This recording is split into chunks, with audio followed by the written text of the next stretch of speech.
Well, hello, everybody. We're going to have a great show tonight. So we got a lot to talk about. There's going to be a lot of coverage tonight. And of course, Armor Up has his good news. So let's begin the show. Here we go. Hang tight and stay upright because it's going to be one heck of a night. Here we go.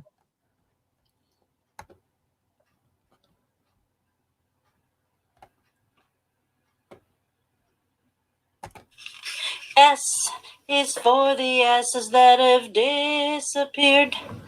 H is for changed, my dear. I is for incredible. Lots of changes to our edibles. F is freaky cause Mandela effects are all the buzz. And T is for time that's running fast. Y is for your memories, hope they last. If it's not a fun day, won't you join me Shifty Sunday? Shifty Sunday for Emmys. Shifty Sunday, if you please. Hello, everybody. Welcome to Shifty Sunday. I'm your host that eats your toast and also burns it while he's at it. Hebro77 here, along with Armor Up and Sagitericaly speaking. Hello, everybody, and welcome. How's everybody doing tonight? Well, I'm doing here. Good. Yep, same here. I'm hanging in there. Good to be here. How are you doing? I want to give a shout out for Raven though. Keep her in your prayers, everyone. She had a little family emergency, so keep her in your prayers for everything to be all right with her family, please. For sure. Yeah, most definitely. I did my praying earlier on, and you know what? We hope everything's all right with what's going on, and we hope that she will, she'll be back maybe on the next show. I told her, she says she'll try to make it to this show, but I told her, no, don't worry about it, man. I know, her, she's a real trooper. She tries her best. So there you go. So yeah, everyone definitely have her in your thoughts and prayers. And, it should be a good, I'll definitely have her in my thoughts and prayers. I was unaware of it. You guys just said something. But I also didn't know she was a trooper. Which branch of the Army is she in? The Airborne Division. Oh, okay. Well, that's cool. All right. Well, I will definitely keep her in my thoughts and prayers. Oh, man. I thought she was in the Space Force. She's a space trooper. Yeah, that would make a lot more sense, actually. I'm going with that. Yeah, I just kind of... If we're going to make stuff up, I'm going all the way. I ain't staying on the Earth. This flat plane of existence. Right. So thank you, Jess. Jess is praying. Thanks everyone in the chat for prayers for Raven. And update quick too. As for prayers, I think it was the Wednesday word. I don't know, but I mentioned maybe it was Shifty Sunday last week. I can't keep everything straight. But prayers for my buddy Merle, and just to let everybody know, his test came back. His brain's totally clear. No cancer there like they thought. They are going to do a little treatments on his lungs, but they was afraid it had moved to his brain, and no brain cancer at all. So thanks everyone for that. And thank the Father most of all. Oh man, I tell you, the Father truly is amazing, isn't he? I mean, I prayed earlier. I was saying a blessing for my food, and I thanked him for all the prayers he's answered for me. I'm telling you, he answers them in ways that you don't even think. Like if you're suffering financial troubles, for example, maybe the answer isn't like winning the lottery. It's not someone's going to pass you a bunch of money or anything like that. Maybe the answer could be a credit card whatchamadiddle company is going to take over, and they're going to pay all your bills for you, and they're going to consolidate all your credit cards. And and at first you think, well, that's a really bad idea. I really don't want to do that. It might ruin my credit score. But however, if it's the only choice you have, then it's the choice you go with. And that seems to me like that was something that was sent by the Father. And I think the Father did answer my prayers in that way. I really do. And if you guys, everyone listening at home, if you guys think that the Lord doesn't work in mysterious ways, well, then think again, because let me tell you something, brother. He does. And I know he's blessed me so much the last couple weeks. Amen to that. Yep, same here. Hey, I'm gonna go pour me a glass of tea, but before I do, I just wanted to ask Armor a question real quick. What beverage are you having, brother? Coffee black, still a man. There you go, man. I love hearing that answer every week, don't I?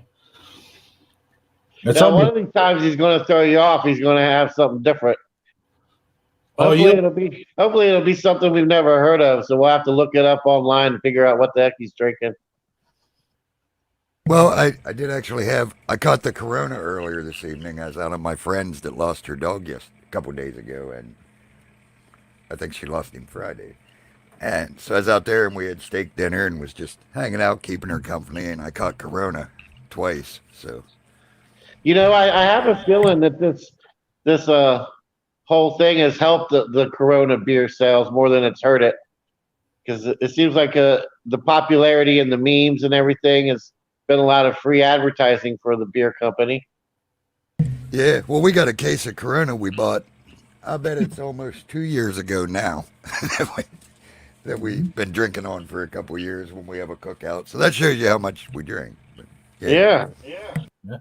Well, like Saggy said, the Corona keeps you safe and free from the coronavirus, but it only works. What is that you said? It only works if you have a lime in it. Well, it depends. If you've caught it and you haven't started showing symptoms yet, you use a lime.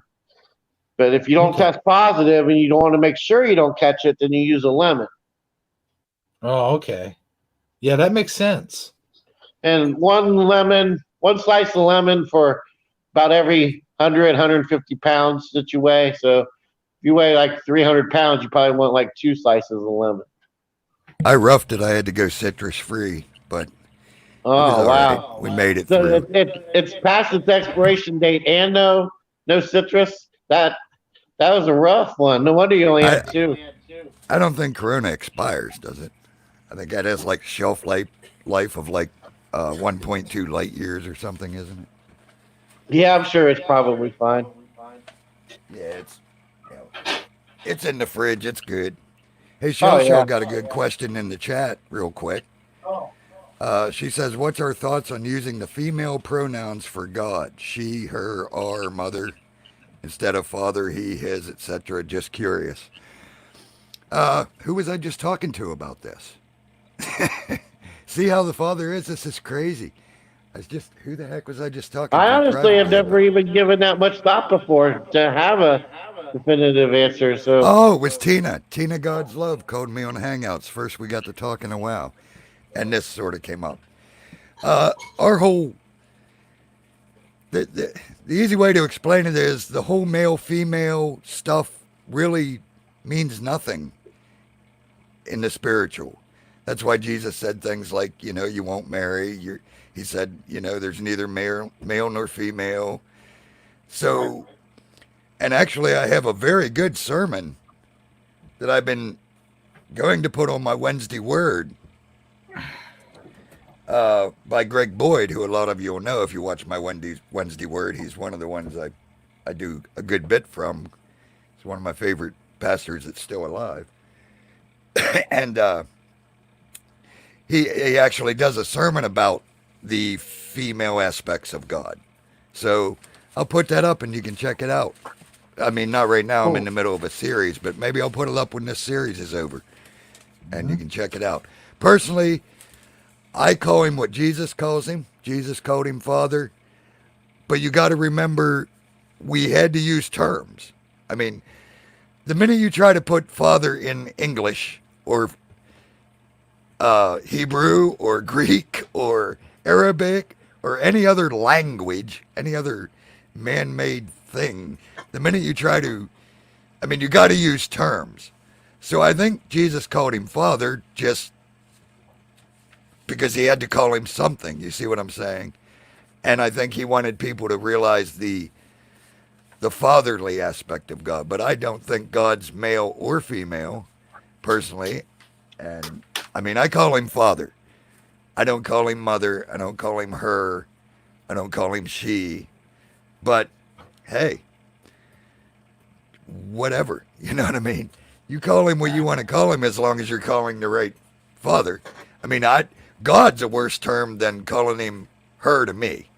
Using the term God to me, although I use it because I talk to people that understand that term, and that's what I mean. Jesus had to do the same thing. He had to use terms people could understand. And everyone says, well, Jesus is exactly like God, and he came male. So that proves God's a male. And that proves absolutely nothing, because if Jesus would have came female at the time he was born, he wouldn't have had a chance of spreading anything, because females weren't allowed to talk, basically, to put it lightly. So he had to come as a male to even have a chance to be heard. But yeah, I don't think father is male or female. It's beyond all that. I don't think we're going to be male or female. I know we're not going to be male or female. It ain't that I don't think. It's quite clear that when we become like him, we also won't be male or female. So that's what I think about that. You guys got anything on that? Go ahead, Hebrew. Oh, well, I know I've spoken of it before, but I just call him Father because, like, number one, God is. I don't really like using the term anymore like I used to, but I'm like you. I will use the term God to anybody that doesn't understand that point. But in the Bible, I go by it because in the Bible it always says he, him, the Father. Like you said, Jesus called him the Father. So, and just like the prayer, our Father who art in heaven, hallowed be thy name. Thy kingdom come, thy will is done on earth as it is in heaven. Give us this day our daily bread, as we forgive us as trespassers who trespass against us, and lead us not to temptation, but deliver us from evil. And that's the reason why. I mean, that's the main reason why I say him or he, Father, just because that's just the way it is in the Bible. I do understand, like, those used back then, because certainly, number one, women had no whatsoever back in those days. And number two, the Bible was written by a man, so I understand that, but it's just terms that I'm used to. You know what I'm saying? No, I totally don't get it. Could you start over and try again? No, thank you. Okay. No, I understand what you mean. Yeah, and ditto what you guys said, because I really hadn't really given it much thought before. I can just tell you what pronouns I like to go by. Him, he, and hey guy, and dude are probably my pronouns. Yeah, like dude, I use dude. No, Father, I just call Father, but I don't think it really matters to him because, see, Jesus was trying to get us to understand that he's parental, that just like a good parent. I mean, it was all symbology. It was all symbology. So, yeah. Let me ask Father you is neither male nor female. It's as simple as that. He has female aspects. He has male aspects because they're all good aspects. I mean, let me interject here for a second. Just ask you a quick question. Do you think that there are two parental parental sort of figures, and that, well, I'm going to say the word God, but and the Father and the Holy Spirit, and maybe like the Father is referred to as male and the Holy Spirit a lot of times is referred to as female. And reason I ask that is because the Holy Spirit seems to be the comforter, the nurturer, you feel the warmth, love of the Holy Spirit is what I'm getting at. What are your thoughts on that?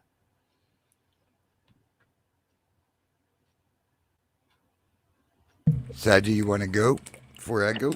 No, definitely don't. Not if I went before you, I would fail. That's not, nah, brother. Never worry about that. Well, let me make sure I understand what you're asking. Basically, the Holy Spirit being a female aspect of God. Is that basically what you're asking? Yeah. Yeah, you hear that a lot, that the Holy Spirit's female. Again, we're right back into something I just said about the Father. They're spirits. They they aren't male or female. So that's the main thing you got to get in your mind. Now, people say the Holy Spirit's female because of the aspects of what it does. It's more it's the comforter. Normally, the in a parental relationship, your mother's more the comforter than the father. 90% of the time, I'm not stereotyping anything. Don't start your hate mail stuff. I'm just saying. 90. When I skinned my knee, I run to mom. I didn't run to dad. You see what I'm saying? It's just natural. It's just, you know, in a normal two-parent home, which is about as rare as gold nowadays, probably rarer.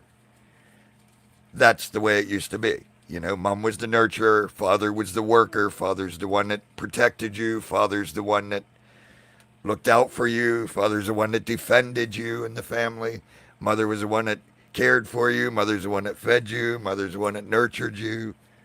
You know what I mean? That's and God the Father is all that. So that's why he's neither male than female. He's both. He's everything. The Holy Spirit is all that because they're the same. Jesus was all that. He was in a male body simply because he had to be. But he was all that. He was a comforter. He was a nurturer.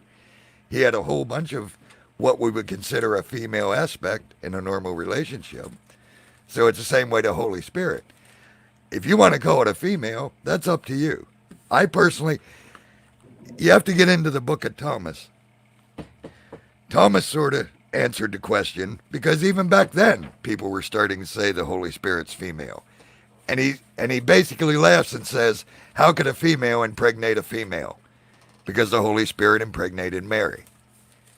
So roll that around in your head. You know what I'm saying? But yeah, I mean, it's moot terms to me. I don't consider them male or female. I mean, I use terms just like we have to use words, but that don't even begin to grasp the essence of what we're talking about. I've said it many times. How can you describe any of this? Because there are no words to truly comprehend it. Because the minute you use male, you immediately put it in a box. The minute you use female, you immediately put it in a box. Father, Son, and Spirit don't go in boxes. There are no terms that's correct. You see what I'm saying? So whatever you feel right in your heart calling them, you call them. Just for goodness sakes, call them. That's all I care. You just call them. Spirit will tell you if it's right or wrong or if it's bugging them. If you're truly tuned into the Spirit. I mean, I try to use the terms Jesus uses. I use Father, stuff like that. I just try to follow Jesus. But you follow whatever the Spirit tells you to follow, and you'll be fine. Because he ain't either one. If I'm interpreting all this correctly, as long as you're it's not so much the sexual context that you're referring to them as it's the I don't know, I'm having a hard time finding the right verb, but it's kind of, or the right word, but it's like it's like just it's a personal relationship. First of all, it seems like for most people, their relationship with the Father or with God, and it's really, as long as it's true and it's pure and it's not, and there's no discontent or disrespect in it when you're referring to him. That's the main thing that I'm hearing is it's not so much. Don't get caught up in whether it's a male or a female or whether he's or what race he is or what he looks like, his visual image, because whatever is comforting for you is what he would like for you to see him as. It sounds like to me. Yeah, He will come to you wherever you're at. I mean, that's proved throughout all of this, what we call religions. He meets you wherever you're at. And that's the problem of why most people sort of misunderstand who he is. I mean, if we want to get in, I ain't going to get real deep in it, but this all goes back to what I believe. Because first of all, I don't believe Father created male and female. He created spirits.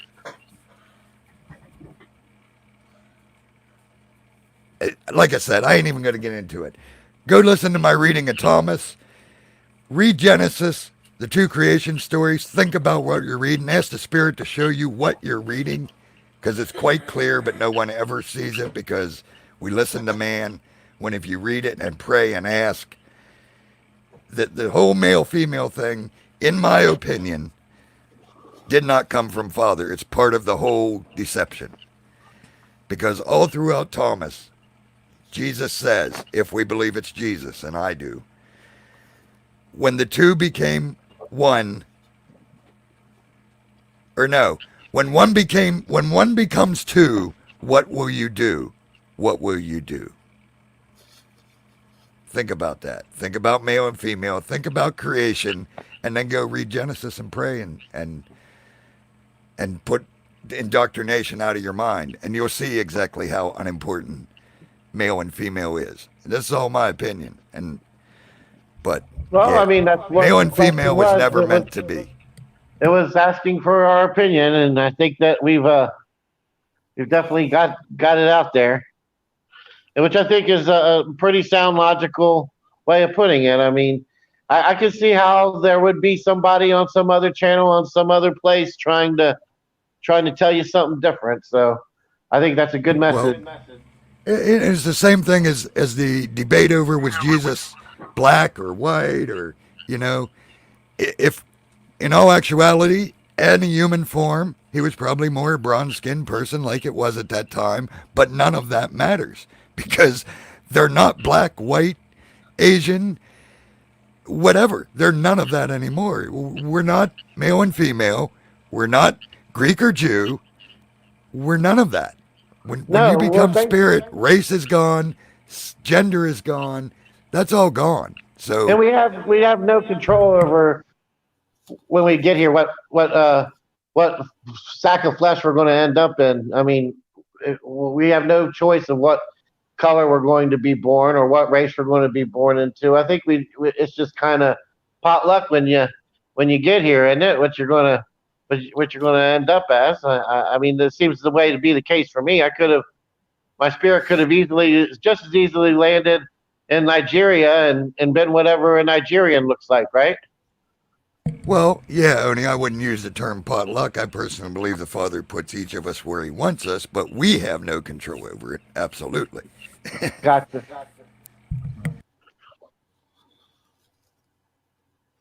Yeah, that's a good way to start the show, though. What an awesome question to kick it off.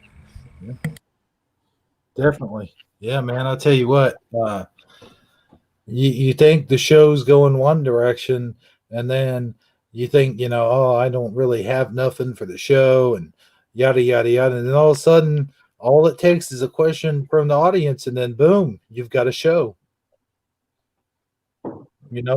Like I said before, we never script these things. These things are just happenstance. Like we mostly wing the show, and I think that's what makes it kind of stand out from most of the other shows. And now I'm not saying we don't have things prepared, because a lot of times we do try to prepare stuff, and we try to keep it professional as much as possible. Hold on a second. I lost my place. What was that last line? As much as possible. All right, I'm back. I'm back. All right. Chapter 2, Saji. We're on page 2. All right, I got it now. Line 3. All right. Yeah, you went off script there for a minute, Hero. I lost my spot. Oh yeah, it does. It does actually sound like he's turning pages. Oh, he's good. Yeah. Lorraine says Saji will make a good Nigerian. I agree. I think it wouldn't. I love Nigerians. Yeah, I'm pretty sure I would probably be. It's warm over there. I wouldn't mind being there. It's warm all the time. I can handle it, I think. Yeah, wherever you go, where you get to chase wild animals and and live off of like weird exotic fruits and vegetables. That's where I would like to come as next time. Yeah, they're a lot more ready for EMPs and stuff like that than most Americans are. Oh So, yeah, yeah, give sure. me nature anytime. I live in the jungle or the desert. I don't even know what Nigeria is. Is it mainly jungle or is it desert? I don't know. Not I up just on put my it out world there. geography. Yeah, we're gonna have to bring it up on Google Maps, I guess. Hey, that reminds me. Magic Sister just entered the room. Hello, Magic Sister. Didn't even do a shout out yet, you know. Oh yeah, I guess I should have waited for that. Darn. Well, Armor, I'm being optimistic and thinking that there's going to be about 50 people in the room before you do a shout out. Just All saying. right, so we're skipping the Optimistic, shout outs or this week. would that be called optimism or hallucination? or a or it would be called dreaming or wishful thinking, I should say. I used to be the king of that. You used to be the king of wishful thinking? Yep, You mean you Awesome. pretended like your ship wasn't sinking? exactly. Oh man. Yeah. And what you guys been drinking? Nothing yet, but give me another hour or so and I'll get into the rum that's sitting on my table. No, don't do that. Yeah. I was just trying to Please rhyme. I thought don't. we was doing a rhyme thing. I was just rhyming. Oh, Yeah, you yeah. know what? Yeah, maybe I'll drink some Corona, you know. Heck yeah. What do you think? A little bit of Corona? It's best to have a steak though too, like I did. I mean, that's Yeah. Oh, man. I ain't gonna just drink a Corona without a meal. You know what I mean? Gotta have a good meal. Well, what about pork chops? I had pork chops Yeah, again. yeah, pork chops. That's good. That's good stuff. Depending on how you did them, I mean, yeah, I love pork chops if they're done right. I cooked up me some pork chops on my George Foreman grill. Oh yeah, I like the foreman. He usually does pretty good. Ain't had one for a while though. Mine broke a long time ago, but yeah, I used to use it a lot. Man, you should have seen all the grease that was left in that little grease catcher thing though at the bottom. I'm telling you, it was full. Oh You yeah, could that have thing made will some. show you. Yo, You could have made some really good pork gravy out of that grease. Oh man, I should have kept it. You're right. Maybe I'll pour it out. I got a bunch of cats in the neighborhood. They would love it. Give all the cats in the neighborhood the runs. Yeah, that sounds like a good plan. Okay. Second thought, then. Never mind. I don't think I'll do that. I don't think I want landmines all over the freaking yard, especially not cat runs landmines. So, no, thank you. you know though, once again, it proves no matter what, there's one thing you can guarantee about Shifty Sunday: we will talk about food at one time or another throughout the show. Yes, we will. Yeah, and apparently cats. Yeah, they seem to come up a little bit lately too. Speaking of cats, Saji, I believe we had some awesome theories. I won't call them awesome, but we had some pretty good. I'll call them theories. They're just thinking thoughts and process. They're not like, oh yeah, that's exactly what's going to happen. That's exactly what's going on. These are just some thoughts that me and Saji shared the other night. We were talking about.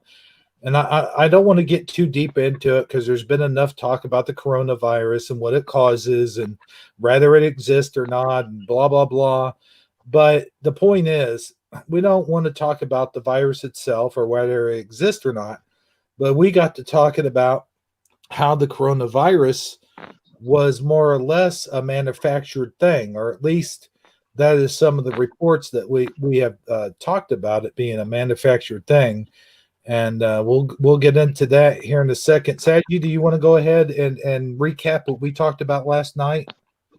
Well, yeah, I mean, we had a conversation about it. It seems to be the hot topic that everybody's buzzing about as of late. And I don't remember when we talked, if it was before or after Dan's show, but I know Scarab last night, uh, Armor was on there, and he had to. I'm sure he got a nice earful of it, and it seems like a lot of YouTube channels have been covering it for a long time, and it seems like there's a lot of disinformation out there as far as where it came from, what it is, how bad it is, and I honestly believe that it's not the coronavirus that we really need to be so scared of.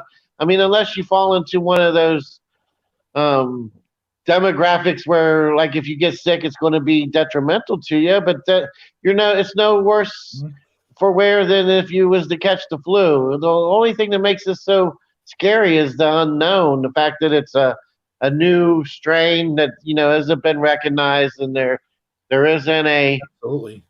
there isn't a vaccine you can go get for it. Not that I would, even if I could go get the vaccine, but it just seems like there's more questions than answers. There's a whole the fact that it's the way that the media covers it. It makes it into this big scare tactic, and it just seems like every so often we gotta have another. For lack of a better word, another plague that's run amok through society to cause a big scare for everybody. What I came up with, hold on, I just want to interject just for 1 second and say, I don't know if you remember me saying this, but it seems like every decade or so, there's a new plague that people have to worry about. I mean, you had the bird flu, you had the swine flu, you had the scars, you had what was that? You mean SARS? SARS. Whoops. Yeah. Yeah, Well, I mean, actually, there's been quite a few. Go ahead, Armor. well, I was just going to say, we just talked about this on Dan's show last night. And actually, what I brought up there is, I wish I could remember what channel I seen it on so I could give them credit. But I have so many channels I watch, I don't remember which one it was. But they put up a little graphic showing all the flu outbreaks in the last 10 to 15 years. And they didn't mention it. But I looked at the wife, I said, look at that. The first thing I noticed was it's every 2 years. Oh. Like, this is 2020, we got this one. In 2018, we had one. 2016, we had one. 2014, we had one. 2012, we had one. 2010, we had one. You see what I'm saying? So, if it's the same thing over and over. I mean, they keep repeating the same stupid lies, and all these woke people keep falling for the same stupid lies and making it a big deal and thinking it's a giant pandemic. And they do this every 2 years, people. And like I said last night, write it down right now. In 2022, if we're still here, there will be some type of virus. And there's going to be one in 2024. And there's going to be one in 2026. Because that's what they do. It's Exactly. fear. And the only difference is the flavor and the flavor of the month pandemic that you're referring to, or the flavor of every 2 years, is how scary can they make this one versus the last one. And it seems like they're heck bent on making this one is the biggest, scariest one of them all. And it seems like they're really trying to do is get people to overreact, to go out there and try to hoard a bunch of toilet paper, hoard a bunch of hand sanitizer, go out there and buy 5 times as much as you need so that the shelves look empty, so that they can send a reporter into the store to show all these people hoarding, to further compound the scare tactic. And the only thing that I think could be different about this one is not about the whether how sick you're going to get or how sick you're not going to get or how bad it'll be if you catch it. It's going to be how bad are they going to be able to scare us, and how bad is it going to be able to affect our economy and or possibly our relationship with other countries, including China, simply because China is the country right now that manufactures a lot of the things that we need for our healthcare system. They're really, I think they're trying to push. I really think it's a political agenda to push the envelope on healthcare reform. They're going to try to test the abilities. They're going to use this as an excuse to test to in the media test our healthcare system, because I think there's an agenda to try to create more of, basically to make hospitals like the BMV. Take a numbers, have a seat, and we'll see you when you're when we get to you, and we'll decide if you deserve treatment, and if so, we'll admit you, and if not, we're going to send you home. I really think the bottom line that's what it's, kind of like how 9/11 was designed to change the security protocols of our country. Seems like an agenda to change the healthcare system. That's my opinion. For whatever it's worth, we'll see how it plays out. Absolutely, Saggy. And I got to tell you, you brought up a really good point last night when you were talking about you posed the question and you said, let's say, for example, that you're living in this place, and then like you have a high fever, and all the hospitals everywhere are saying that they have people quarantined that are at that hospital that have the coronavirus. Okay. And the question that you posed is, well, there's two questions. I'm sorry. Let me back up a minute. You said that more likely, if there is an outbreak of something, that the hospitals aren't going to take new patients. They're not going to take people.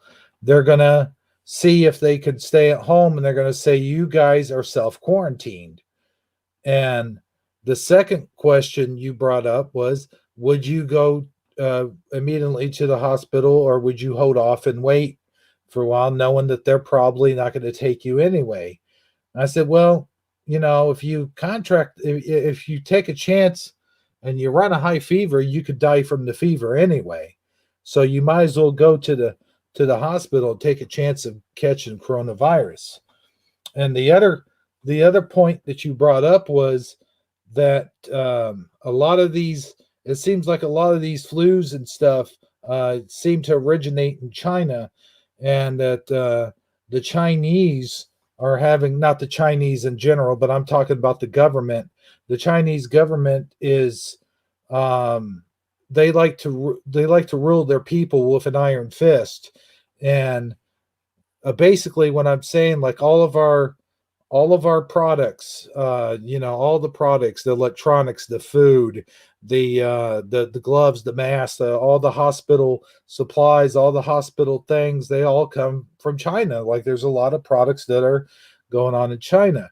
And the point that you brought up, I believe, is that China is using this, or could be using it, not saying that it is, but is possibly using this is to scare people. It's a scare tactic, which we all know. And Well, I mean, I know what you're trying to get at. I remember now what you're talking about, and right. What I was making reference to is just what I kind of briefly mentioned earlier, is that a lot of our medical equipment, our medical supplies, our prescription drugs, 90% of our antibiotics are all manufactured in China, and right now China is pretty much shut down. I think they're shut down. I don't know. I haven't been there, but according to the media, they're shut down. Everybody's locked in their homes and in quarantine and dealing with this big coronavirus. But at some point, we're going to, if it's what the media is telling us it is, if China's really locked down and not manufacturing this stuff, well, it's only going to last so long before we're going to need more. And we're going to have to figure out a way to start making this stuff for ourselves again. We're going to have if it's true that if all that is true, America, United States, we put ourselves in a position where they could literally, we're at the mercy of another country for these things, Right. for our healthcare system. Mhm. We need to see this as a waking up to start, just because it costs. And the reason all this came into fruition is because it's cheaper to make it there, because it's slave labor. We've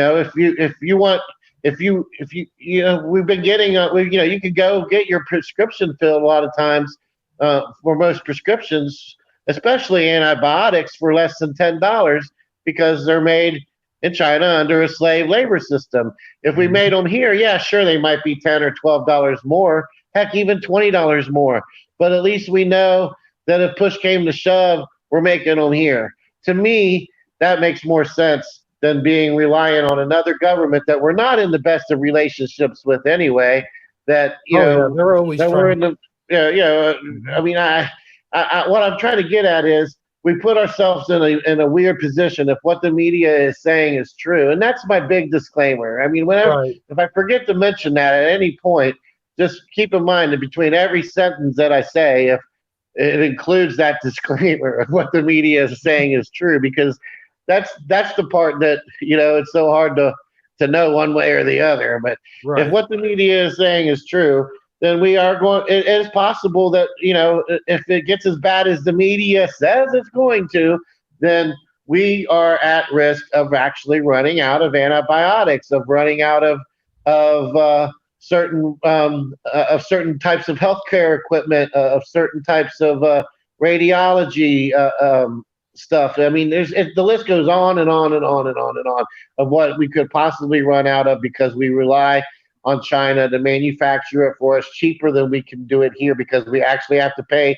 somebody a fair wage to make it here. So it's going to be interesting to see how it plays out. But the Sure. bottom line is, what I'm trying to say is, we really don't have anything to fear except no. fear itself. That's No. what we really have to. That's the big monster in the room, under your bed, in the closet, hanging outside your window. Right. The boogeyman. It's Yeah. the boogeyman. So that's my 2 cents for whatever it's worth. But getting back to the Made in America stuff, let me ask you this. When's the last time you've seen anything that was actually made in America? I mean, I remember when Walmart first opened, that was its big selling point, right? Sam Walton, Absolutely. 90%. I try to make everything in my store cheap and made in America, and that's how he built his success. But I don't know what happened somewhere in between all of this, in multiple realities and different political agendas and multiple platforms. It seems like that's no longer the case. I mean, you go to Walmart now, it's made in Taiwan, made in Japan, or made in China. You rarely see made in America on anything. That's because of all our outsourcing. It's become to the point where, that's why unemployment was down so many months ago, or so many years, about a year and a half, about 2-3 years ago. It's always down, but I mean, thanks to great numerous outsourcing, and even more so as the years go on. But a lot of great people lose their jobs each year to outsourcing. Another side note on this whole thing is the Olympics. I think the Olympics are supposed to be in Japan this year, in Tokyo, Beijing, no, Tokyo. I'm not sure where, but they're supposed to be somewhere over there in Japan. And it seems like last time when the Olympics were in Brazil, that's when we had that whole mosquito scare, because you remember we talked about this on a previous Shifty Sunday, where they actually infected certain mosquitoes, but they weren't supposed to be able to repopulate. But it turns out that they were able to repopulate, and a lot of the Olympians decided not to go because they didn't want to risk catching whatever it was, the Zika, I think it was called, the Zika virus, I think they called it. I'd have to go back and look at at my notes from when we did that show, but I think you guys know what I'm talking about. Zika, yeah. And so it just seems like it's on the same cycle and evolutions, and then and it always tries to end up wherever the new trend is. It ends up where the Olympics are being held. I don't know how much of that is coincidence and how much of it is by design, but it's worth noting. Just saying. Yeah, you can see a scientist in a lab somewhere. I think that's the show where I compared it to the killer bees. That's how we got killer bees is scientists in the lab were trying to figure out a new way to produce numerous amounts of honey. And they genetically mutated a normal honeybee and spliced his DNA, his genetics, whatever you want to call it, with another kind of bee, like a larger kind of bee. And then all of a sudden they started reproducing and all the bees got out and started killing everyone. But I want to take a page out of Armor's playbook here and basically just remind everybody that really all we really need right now, the best thing you can do is the obvious. If you're high risk for getting sick, take the right precautions, be it the regular flu, the made up flu, the newly created flu, whatever flu works for you. Oh, man. and get one with Jesus and talk to the Father and pray and get right with God. I mean, however you want to interpret that is, I mean, I think that's all of our best plan of action that's the go-to play, man, right there for whatever the news tries to throw at us next. That's the go-to play consistently on 4th and 1. That's how you're going to get another first down. Trust me. Amen to that. That reminds me. I think our Araceli's trying to do your job, Armor. She's giving the whole room a shout out. You don't have to do it now. Well, at least somebody did. You won't Right. even give them a shout out. Oh man, I am bad, aren't I? Yeah. Then you wonder why we ain't got no viewers.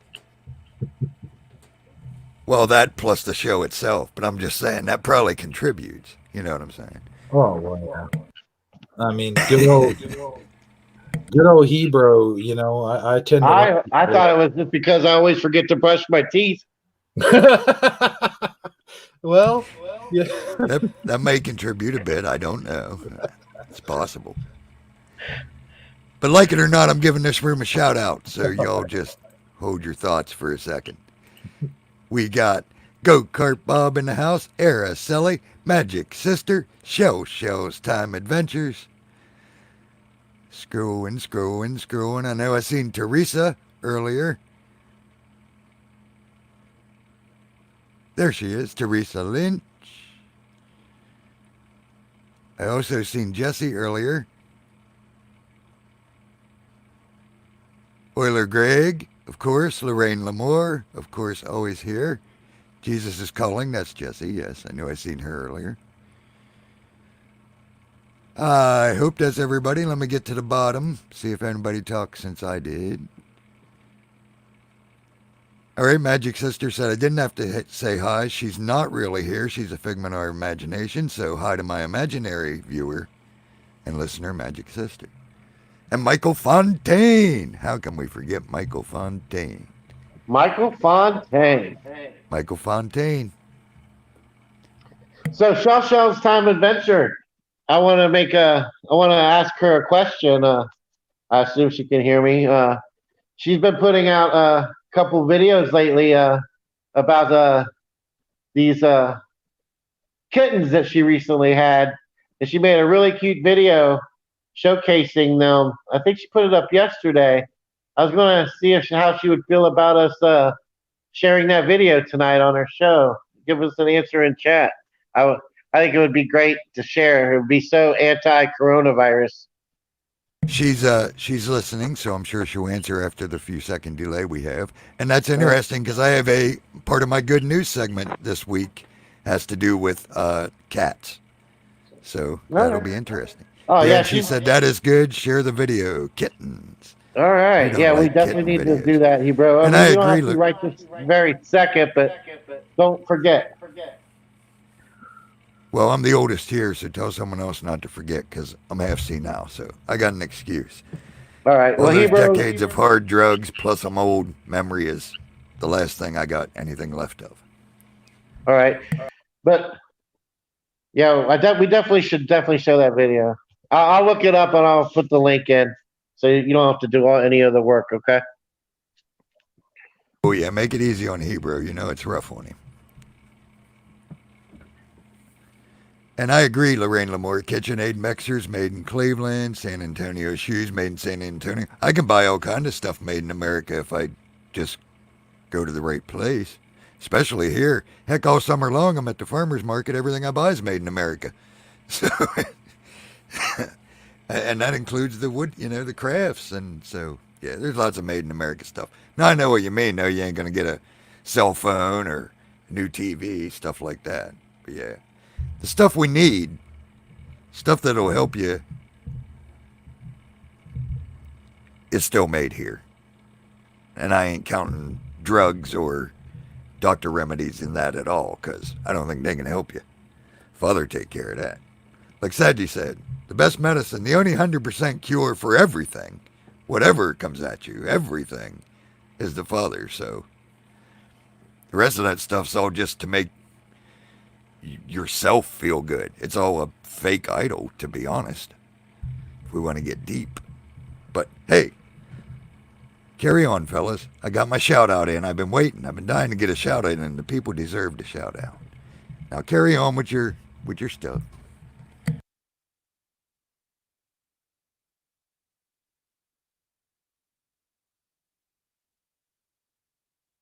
Or don't. It's totally up to you guys. I mean, I can keep yakking. All right, I'm back. fellas, I don't was leave me I was hanging. looking All that right. video up real quick. All right. All right. Talk amongst yourself, Saji. Yeah, Hebrew seems to have left the building as usual. Yeah, We I see can't that. play any videos on here tonight. So if you got evidence, you'll have to present the evidence to Armor. But anyway, I wanted to say real quick, I looked up your problem, and I think I know. I'm always giving you silly solutions like rub sand in your eyes, or put kitty litter in the eyelids, or stupid stuff like that. But I actually do have an actual sort of solution here that I looked up online. You're talking about your eyes. All right. Well, I would much rather discuss my eyes not on the air, if that's okay with you. Huh? I'd rather talk about it not on the show. You did before. I know, but I'd rather not talk about it during the show. No, I mean you talked about it during the show. Okay. He's talking well, about this show. Oh. Yeah. So you can tell me about it later if you don't mind. Write it down and share it with me later, okay?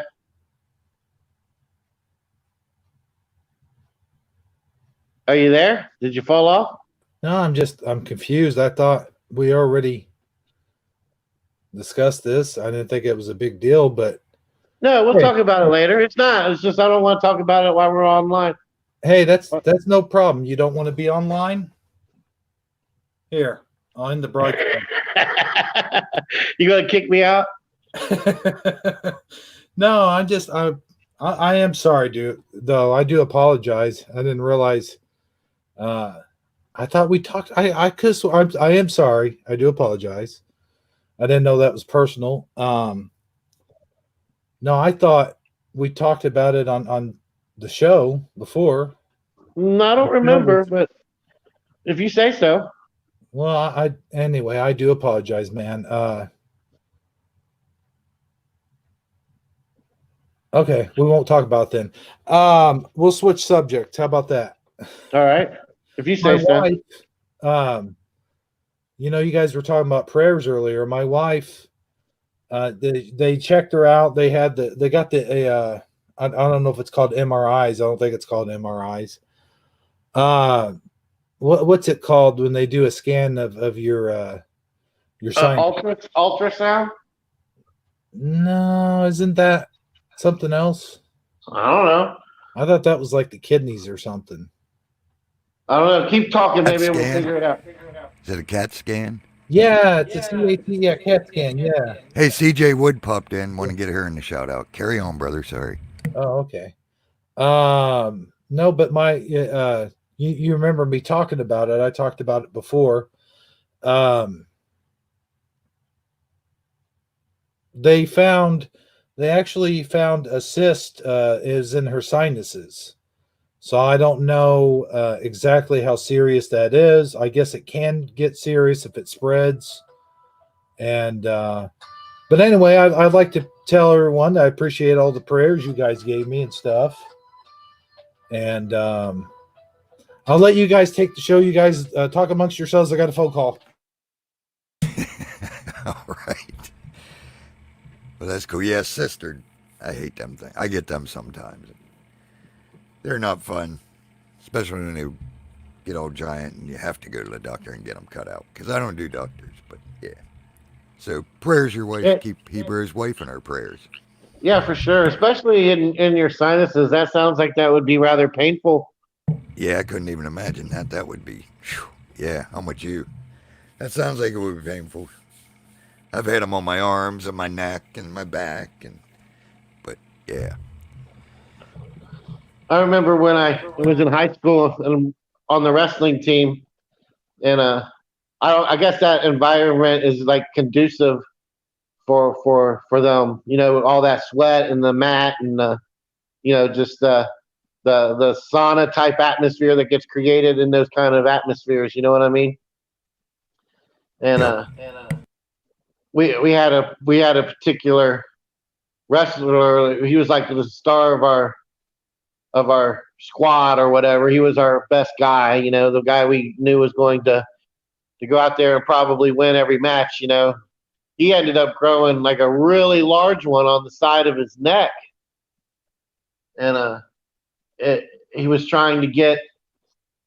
He was trying to figure out a way that he wouldn't have to miss, even though that thing was there. So he had it all wrapped up in whatever, and he went out there and he did his match. And as soon as he came in, like between one of the rounds or whatever, I guess the way that he had it, you know, it came loose, and he ended up having to forfeit the match or whatever. But oh my gosh, when that thing burst, it made it the smell was so intense, and the stuff was so refined, for lack of a better word. It's nasty. Like I said, Yeah. I had one the size of a softball on my elbow before I finally went and had it cut off. And I had one on my neck, right on the side of my neck, right at the jugular. And you think that wasn't freaky, having to get that cut off. Because you're awake the whole time. They just give you the local anesthetic. And you got to try to sit still, and a dude's got a scalpel at your jugular. I was like, that one sort of freaked me out. But yeah, you're right. The smell is nasty. But yeah, the one on my neck was about a baseball size. The one on my elbow was a softball size. The same time I had the one on my neck, he had to cut one off my back. It was only like maybe ping pong ball size. It was a little one. But yeah, they're not fun, and they definitely don't smell good. You're right. They're nasty. Yeah, it cleared the room, like the entire gymnasium. Everybody went outside. Yeah, absolutely. Yeah, I could believe that.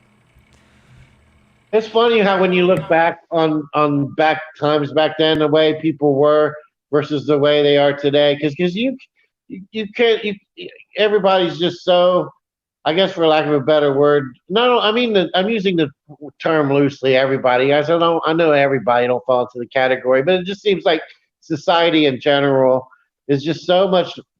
Everybody's so easily offended and so easily scared and so easily like triggered to.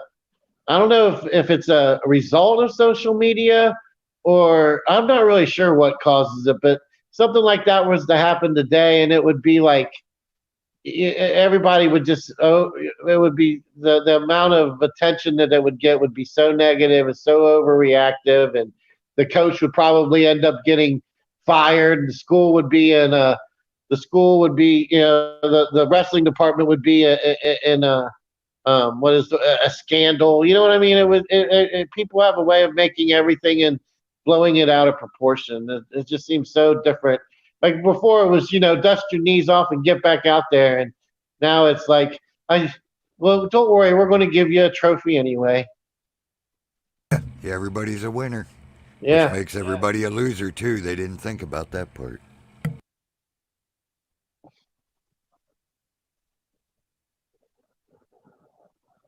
I really don't understand. I can see like, and another big difference is how you used to graduate high school, you'd go into the workforce, and you'd find a halfway decent job with halfway decent benefits, and you'd work there for a long time, 10, 20 years. If you got the right job, that might be the only job you ever work. My dad got a job at the railroad, and he worked there until he retired. And his dad worked at a manufacturing plant, and he worked there till he retired. And nowadays, it just seems like you're lucky if you get when you get hired on. Anywhere, you're lucky if you get any halfway decent benefits, and you don't really expect that they're going to keep you till you're going to be lucky if you get to work there through the holiday season. It's just things are Yeah, so much exactly. different. Yep, exactly. And the problem is, a lot of companies just don't last that long anymore. I mean, there's still people that age. I mean, I'm the type of guy when I was driving truck, I'd have been happy to do it till I could have retired, but the company's gone and now I'm unemployed. You know what I mean? It's just the way it is anymore. And most of the younger generation, unfortunately, don't want to work. I mean, But what? my And what? daughter my daughter just went to McDonald's to work, and the lady told her, she said, if you're going to show up, you'll move up fast because no one wants to work anymore. And it's right. It's a shame Yeah. because they don't understand words like responsibility anymore. And Well, Lorraine says it's because we're trying to evolve. I would call it devolving. You know what I mean? If you don't want well, I to mean, support your family and earn what you get, that's not evolving. That's devolving, in my opinion. yeah. I mean, You it's think the it's world owes you everything. They think they should just get everything for free. It's crazy. well, and I that's can't even exactly. comprehend it, but that's the way they think. Yeah. It's like they first of all, I mean, when you're fresh out of college nowadays, you really do, or fresh out of high school, you really do have a lot of misconceptions. I really don't think that people coming out of high school nowadays are give or have been given real world skills. They're barely qualified to work at McDonald's when you graduate high school nowadays. You're barely, I mean, you have to, but in your mind you think that but their mindset is they think that everybody thinks they're a CEO. They think they come out of high school, they think that they're the CEO material, but the truth is they're barely qualified to work the behind the counter. And it really just seems like the whole and it just seems like the expectation isn't there. I mean, it almost is like it's basically a generation removed from even being a possible reality. Like I know my kids, for example, they have no clue that there was ever a time and an age where you got hired on somewhere and you worked there for a long time. It's like it's an afterthought. It's not even a realistic expectation. It's not even something they could even fathom as a potential way that it could possibly be. You know what I mean? Yeah, exactly.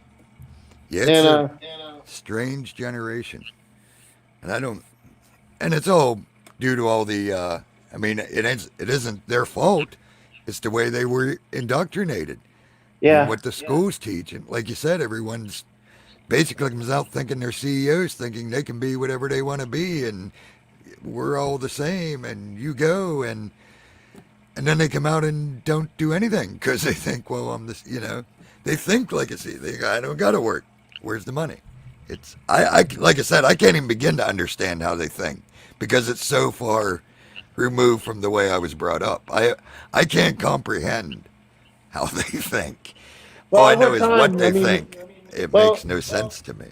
what happens is the reality factor comes into play because eventually they want to get out of, they want to leave the nest. They want their sovereignty. They want their own place. They want their own life. They actually have aspirations, and they come to the realization that they got to tough it up, go out there and figure out something, be it a nursing degree, an electronics degree. Usually, some type of trade school is usually a quicker answer to getting some decent money within a reasonable amount of time so that you can move out of your parents' house and start having a life of your own. And then once, and to their credit, once they get past that CEO mentality and they bite the bullet and they go out there and they figure out they got to do something and they start doing. I mean, I'm using my own kids as examples. I don't know.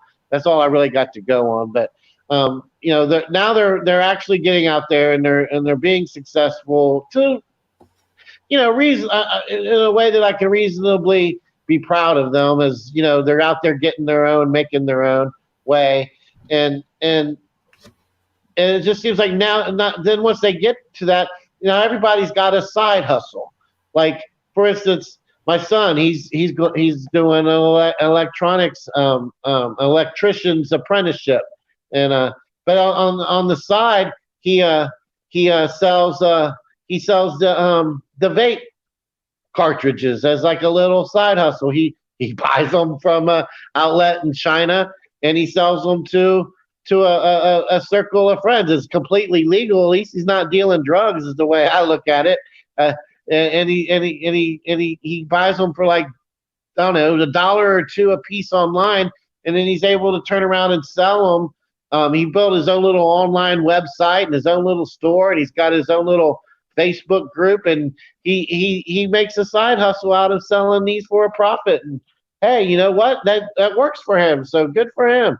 He probably will earn more this year than I will. So I don't know. It just seems like that nowadays you got to have some type of skill and you got to have a side hustle. That's the only way you can get by. Well, that's because that's what they think. You know what I mean? And like you said, I can only talk about the experience. I have 3 children. I got grandchildren. None of them are working yet, but my 3 children are all grown up with children of their own and been in the workforce. And I'm in a small town, so I know the employees. I see it's all older people working, mainly people my age or in their 40s. There's very few younger people.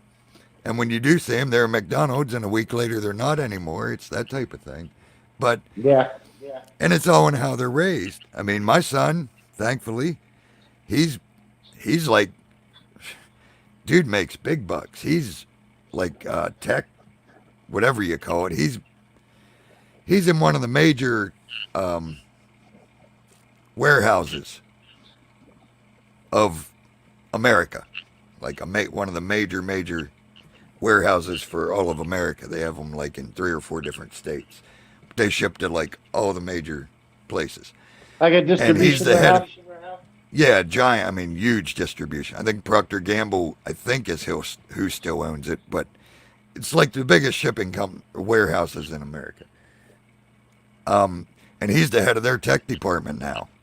So he makes big bucks. He never misses work. I mean, because I taught my children growing up, you want something, you work for it. Same way I was taught. You know what I mean? So it isn't, that's why I said I know it isn't the children's fault. It's the parents. Well, I won't even say raising them, because if they would have, they wouldn't have that problem. It's parents letting the schools raise them, or the tablets raise them, or whatever. Not instilling any type of values into their children is basically what caused it. In my opinion, like I said, all I can talk about is my own experience. Because now I'm not saying my children are perfect. My other daughter had problems that I've talked about before. But she's working now. My other daughter's working. I mean, my children are all working and understand the importance of work. But most children their age well, I shouldn't even call them children. They're grown adults, but they're my children. But most people that age want nothing to do with work. I know. I mean, even they say it. All their friends, none of them. And here's the sadder part. My daughter was telling me the other day, over half of her graduating class. Now, I'm from a small town, like I said. I forget how many graduated with her.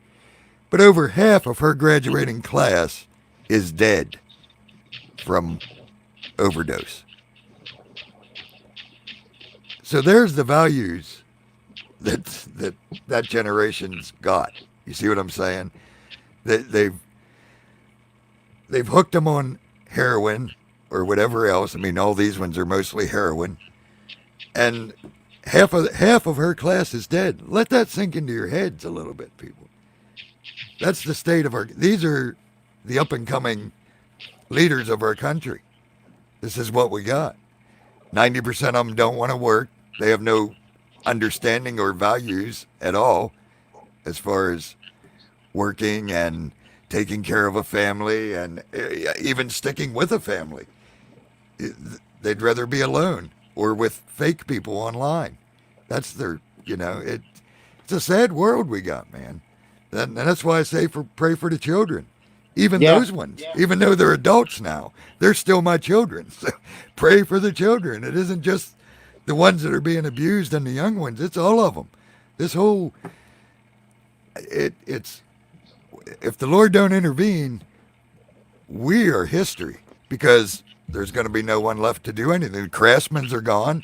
There's very few welders left or metal workers or woodworkers or, you see what I'm saying? The crafts are gone. It's all gone. They can't read a compass. They don't know what a map is. It's scary, people. And scary I don't what really, the children have become. it really, I know a lot of the people that age are, and I'm not really trying to bring politics into this, but I'm doing it as loosely as possible because I'm not really trying to become a political show or have change anyone's political view because that's not what this show's about. But it does seem like in the mainstream media, the big topic that seems to be coming up is this whole socialism versus capitalism. And there's good and bad points for both arguments. However, I know I don't want us to ever be waiting in line for toilet paper and everybody, gets a government handout. That's not really what I'm hoping our country eventually becomes. But it does seem like that younger generation is where a lot of this is spawning from with these political candidates like Bernie Sanders and other ones promising you free health care for all, free college for all, free everything for all. I mean, as enticing as that sounds, I know that it's not all it's cracked up to be, but that age group are definitely they like the indoctrination in the school. I really believe in colleges and in high school the curriculum has been slanting them towards believing they're not learning about Marxism, the bad parts of it, the downfall of socialism. They're getting taught all the good selling points, the things that make it sound so enticing and like it's such a great idea. And it really does seem like slowly but surely we are going to become a lot less capitalism and a lot more. It just seems like the slant is tilting that way. If they don't get it this election, it's coming in a future election. Do you see the writing on the wall where it seems like that's the direction everything's going, Armor? Well, I mean, exactly. Like I said, they're raised unless they're raised by parents to have the stuff I just talked about. But 90% of them are raised by the school and the internet, so they think they're entitled. Well, the only way that works is socialism. I mean, that's literally what they expect. The government to give them a check, the government to feed them, or whoever. I mean, they just expect to be taken care of. Most of them aren't even moving out of their parents' houses. I mean, they still live at home. They're 30 years old. They have no desire to get a job. They I'm just But talking what about what I I mean, see in my community. You know what I I mean? agree. So and there is few and far between. I mean, there are exceptions. Thank goodness my children, at least most of them right now, are doing good and are exceptions. Um, and Eris, let me see who it was. Oh, Shell said her nephew's a welder at 19. Absolutely. I know other children my children's age that are mechanics and welders. But that's the point is the exceptions are getting to be too few. The majority doesn't do that. And like, one welder isn't going to cure it. You see what I'm saying? Yeah. We should all have stories of our buddy that's a what you know what I'm trying to say? There's exceptions, but those exceptions are greatly outnumbered by the ones that don't work and have no desire whatsoever to work. Just think there should be some way of surviving for free. And most of the parents are enabling it. They're letting them live there and feeding them, and it's I like I said, I can't even begin to comprehend it. I don't understand it at all. But it's plain as day. You can see it plain as day. Yeah, and I wanted to also notice that it seems like nowadays the people who have the hardest struggle early in life, like as a teenager, as a kid that they're coming from a broken home. It seemed like back a while back, a couple 10, 20, 30 years ago, those people were at a disadvantage. You would look at them and you would be like, they're really going to have a hard time making it in the world.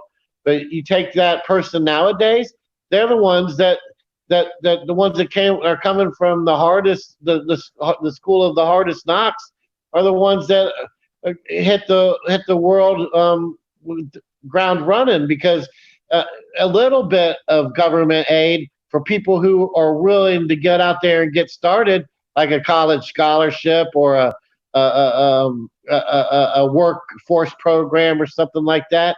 These kids that have nothing to lose because their home life is just so impoverished as it is, they're going out there and they're making something of themselves because they don't have any laurels to rest on. They don't have a mom and dad environment where they can just shack up in the basement or the garage and play Xbox and drink Monster Energy drinks to their heart's desire.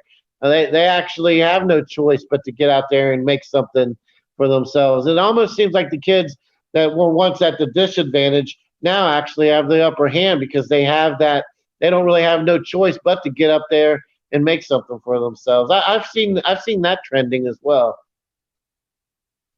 Yeah, and I always believe in hope. So and Yeah. that's why I say to pray for the children. That's part of the hope that they come to realize they need to support themselves and work for a living and all that. That's And part of it. There's always pray, hope. when you say pray Everyone for the wants to know. children, Let go me ahead. real quick. Everybody wants to know where Heber's at. He lost connection. He told us in the private chat. StreamYard isn't like Hangouts. If the host disconnects, the show will go on. So everyone's wondering how the show's still going if Heber's disconnected. Hangouts used to, if the host disconnected in Hangouts, the whole show was gone. But StreamYard don't do that. So he's gone. He's disconnected, but he'll be back. And that's why the show's still going, because StreamYards doesn't kill it. Unfortunately, he's the only one that can end it. So Yeah, and we're going to be live till he can. gets back. So he's going to have to come back because he's the only one that can end the show. But yeah, Heber sent us a private message. He disconnected, and he'll be back. And he's the only one who can share, so we're not going to be able to bring up anything on screen. However, if you want to, Armor, we can set up the phone lines because I don't know if we haven't discussed it. Are you able to do phone line? Well, they may work. They should be working. You know how it's been the last month or so. Yeah. My computer's on its last leg, but at the moment they seem to be working. Hey, Rain on the Plains popped in. Howdy, Rain. Welcome. So let me post the number in chat. I'm gonna have to go get it because he's not here to put the number on the board. Let's see. Should be able to do it this way. We'll see if we can take phone calls. Paste. Oh wait, it didn't separate the pin. Okay. Pin. Okay, there you go. That should be the number and the pin. So if anybody wants to call in, feel free. I'll keep my eye on the phone bank.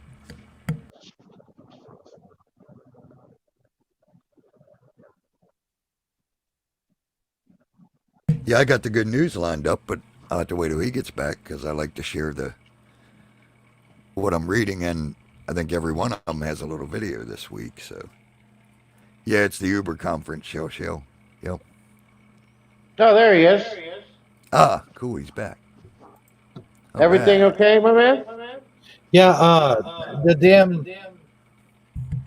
damn box, my box. I was flipping around my foot down here at the bottom of my desk, and I accidentally hit the switch on the what do you call that, power strip? Power strip. Oh, Yeah. That's not good. So I had to reset everything. He's like, I got a phone call. Talk amongst yourself, and then he's gone. Like, uh-oh. Oh man. Hey, Sag, I don't know if you see the side chat or not, but I left you a message in there. I responded, but you weren't there when I responded. Oh, okay. But it's all good. No worries. Let's just move on. All right. We're But cool. I did remember what it was we did talk about live on the air. It was your splinter. Oh yeah. That's what it was. I'm sorry, dude. Some of these things I get mixed up. But anyway, like you said, it's all in the past, so It always seems like there's always something, you know? yeah, I know, right? like the you and I both, man. Just like the time I broke my freaking toe. I know. How is the toe doing, by the way? Well, I got to tell you, that toenail is swinging like a hinge. It's still hanging on? Yes, it is. Oh, wow. I know, right? I did that. That was like before Thanksgiving, wasn't it? Well, it wasn't. I think it was back in August or September. Yeah. Yeah. It was right after I got out of the hospital because of that cyst I had on my inner thigh. Well, I'm glad that's. I would be just raking that thing off, man. I don't know how you deal with it. Ow, I don't know, man. It's tender. I can tell when it swings open. It's I put my socks on. Man, if I get a thread caught on the toenail, it freaking hurts pulling on it. So I don't know, man. I don't know yet. What do you recommend, Armor? What should I pour on that thing? Gasoline and a match. Oh yeah. See, now you're saying one of my Yeah, that's a Hebrew treatment. right. I'd use kerosene in the match because gasoline's too volatile. Oh, okay. You guys, you crack me up somehow. I'm sorry, I'm not a toe specialist. I can't help you, brother, but I'll pray for you. Okay. Yeah, you can always do that. Let me ask you this, Saggy. Yes. Would it be okay to put personal business on the Mandela family video? Good question. We'll discuss this later. Where's the line? Somehow I feel like I'm going to be the victim of extortion at some point. I believe so. Better you than me, though, brother. No. I wanted to see if you could share Shell's video. I think our audience will enjoy it tremendously. Oh, that Yeah, reminds me. The kitten. That reminds me, real quick. I have a special announcement to make. You guys noticed that Shell is on the show, not on the show, but in you know what I mean, in the chat here tonight. Taco Tuesday, this coming Taco Tuesday, good old Shell's Time Adventures, which for some reason I always call her Adventure Times. But yeah, she's going to be our special guest this week on Taco Tuesday. Okay, now go ahead, brothers. I'm sorry, I didn't mean to. No, I'm cool. actually looking forward to it. Sounds like a great lineup. I think we'll have a lot of fun. Oh, sure, man. For sure. She's got one of those kind of personalities where she should, her and I and you should all get along just fine. Sounds like it. And of course, Michelle might be joining us as well. Oh yeah, from Awake and Activate. Huh? Awake and Activate. What do you mean awake and activate? What about her? Her YouTube channel, Michelle. Oh. Yeah, I'm sorry. I was off in outer space there for a second. What do you call it again? You always have another thing that rhymes with it. Oh, I can't say that on the air. Wake and Activate. Awake and something that yeah. Wake and Bake. I can't say it on the air. It begins with M and ends with E. Oh, okay. Like a really good fisherman. Oh, yes. Yeah. Exactly. Yeah. Exasperate. That's what. Yeah, I'm just guessing. I never heard him saying it, but Yeah. I'm just guessing. It's funny as I actually asked her if I could use that for one of my Mandela family videos. She says, "You know what? If it gives you views, go ahead." That's what she said. That's talk about being a real trooper, huh? Right? Yeah. That's a safe bet because nothing's going to bring you views, so you can't use it. I see where she's going with that. There you go. Smart move, Michelle. She's smart. I love Michelle. Can I ask? And well, maybe I should wait and ask off air. But nah, we don't do that on this show. We've already proved that. So, what I thought Michelle was a Taco Tuesday co-host. Has she just been busy, or I've missed Michelle on Taco Tuesdays? That's all I'm saying. Yeah, she's been taking YouTube hiatus, but she's and she's not been feeling well. She's dealing with her own thing. She had I don't know how much she wants to share and doesn't want to share, so I don't want to elaborate too much. But I can't say I think she's going to be back soon. She just had an unfortunate incident occur. That's all I'll say about that. We'll talk about it off air, but I was just wondering if she's going to be back because I miss Michelle. So cool. Should be soon. She started doing a couple videos, so maybe she'll be back soon. Mm-hmm. Now, what were you guys talking about? There's some video you're wanting me to share? Yeah, he Shelf put it in the Time Hangout. Investor. Oh, okay. Let me get that dragged up real quick while you guys talk amongst yourselves. I see that you are, by the way. You see that what? Nothing. We're getting good at talking amongst ourselves. We practice every week. Yeah, I know. Sagi's a master at it, even alone. Is it? I wouldn't quite go that far. I've seen that on Taco Tuesdays for quite a while. So yeah. I am starting to get a little bit more comfortable with it, to be quite honest with you. But to go so far as to say I'm a master would be stretching it just a little bit. Well, I could be a little prejudiced because you're my co-host buddy. So. You had to do a little. You went klutz last night when Dan fell out. Yeah, Dan left me hanging. That's rare. Yeah. Yeah, and that's a big crowd. So I'm like, oh, great. Yeah, I could feel the perspiration on your brow when that happened. Yeah. I was all shook up. I was sweating it. That's why I sent you a much love message. Yeah, I appreciate it. I got that too. Hey, I could I could feel the love. In an application window instead of given the infinity screen. All right. Yeah, I tried to teach you that weeks ago. I tried to tell you. I think I got the right video. I hope so. Anyway. Yeah, is this the kitten video? Yeah, you guys are get ready to go ooh and ah and ooh and then ah again. All right. All right. Let me say it's the kittens' names are Raphael, Emanon, Lorenzo, Raquel, Turin, and Leonardo. Oh, look at Look at that, would you? All She right. does a really great job too of showcasing them. Her video skills are above average. Let's watch it. Let's watch. We'll watch it in its entirety.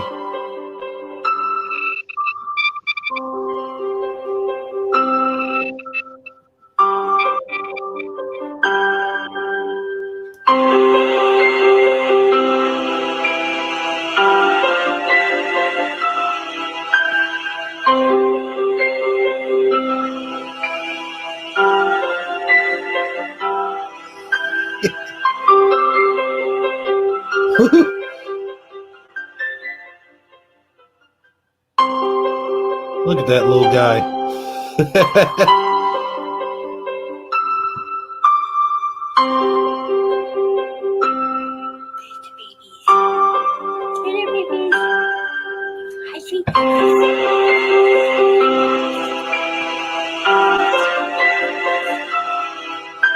Hey, that one looks like Tom.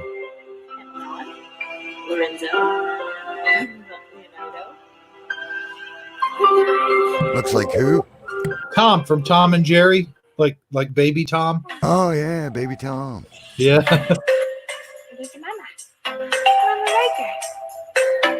Riker.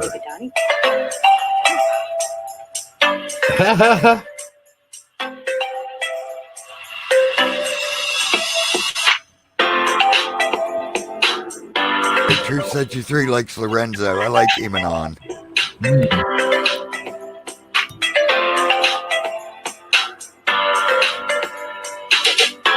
Yeah, I like.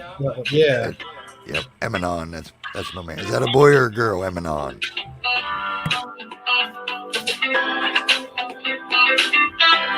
Is this too loud? It's a bit loud, but it's all right.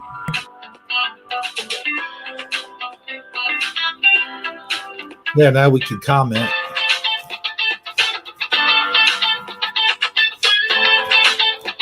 They're all cute though. Who don't like kitten videos? Oh man, Emanon's a girl. All right. Yep. I like Emanon. She's a sweetheart.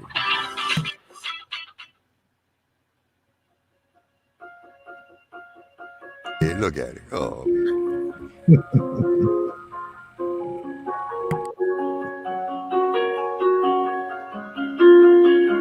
Now, which one is Michelangelo? I mean, is it Michelangelo? Leonardo and Raphael. Oh, Leonardo. Okay.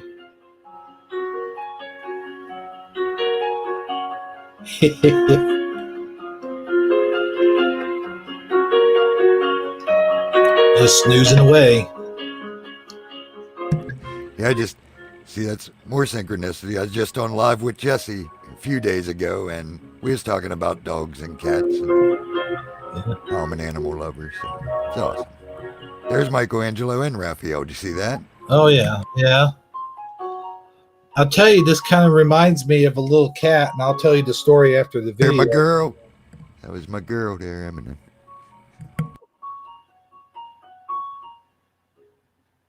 So cute. Oh, look.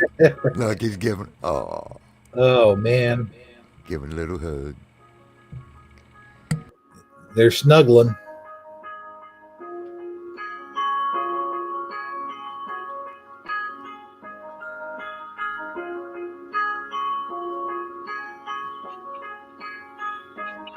Nap time.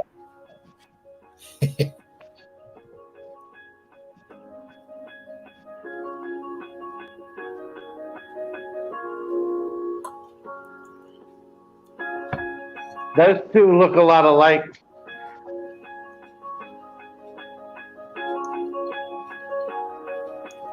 Yeah, they sure are a great example for mankind.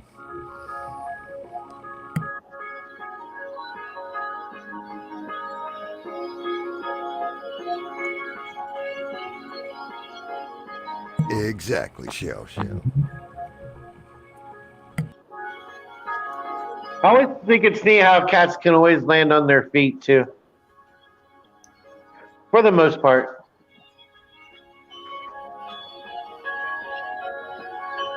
That is a unique ability, you know? Yes, definitely. And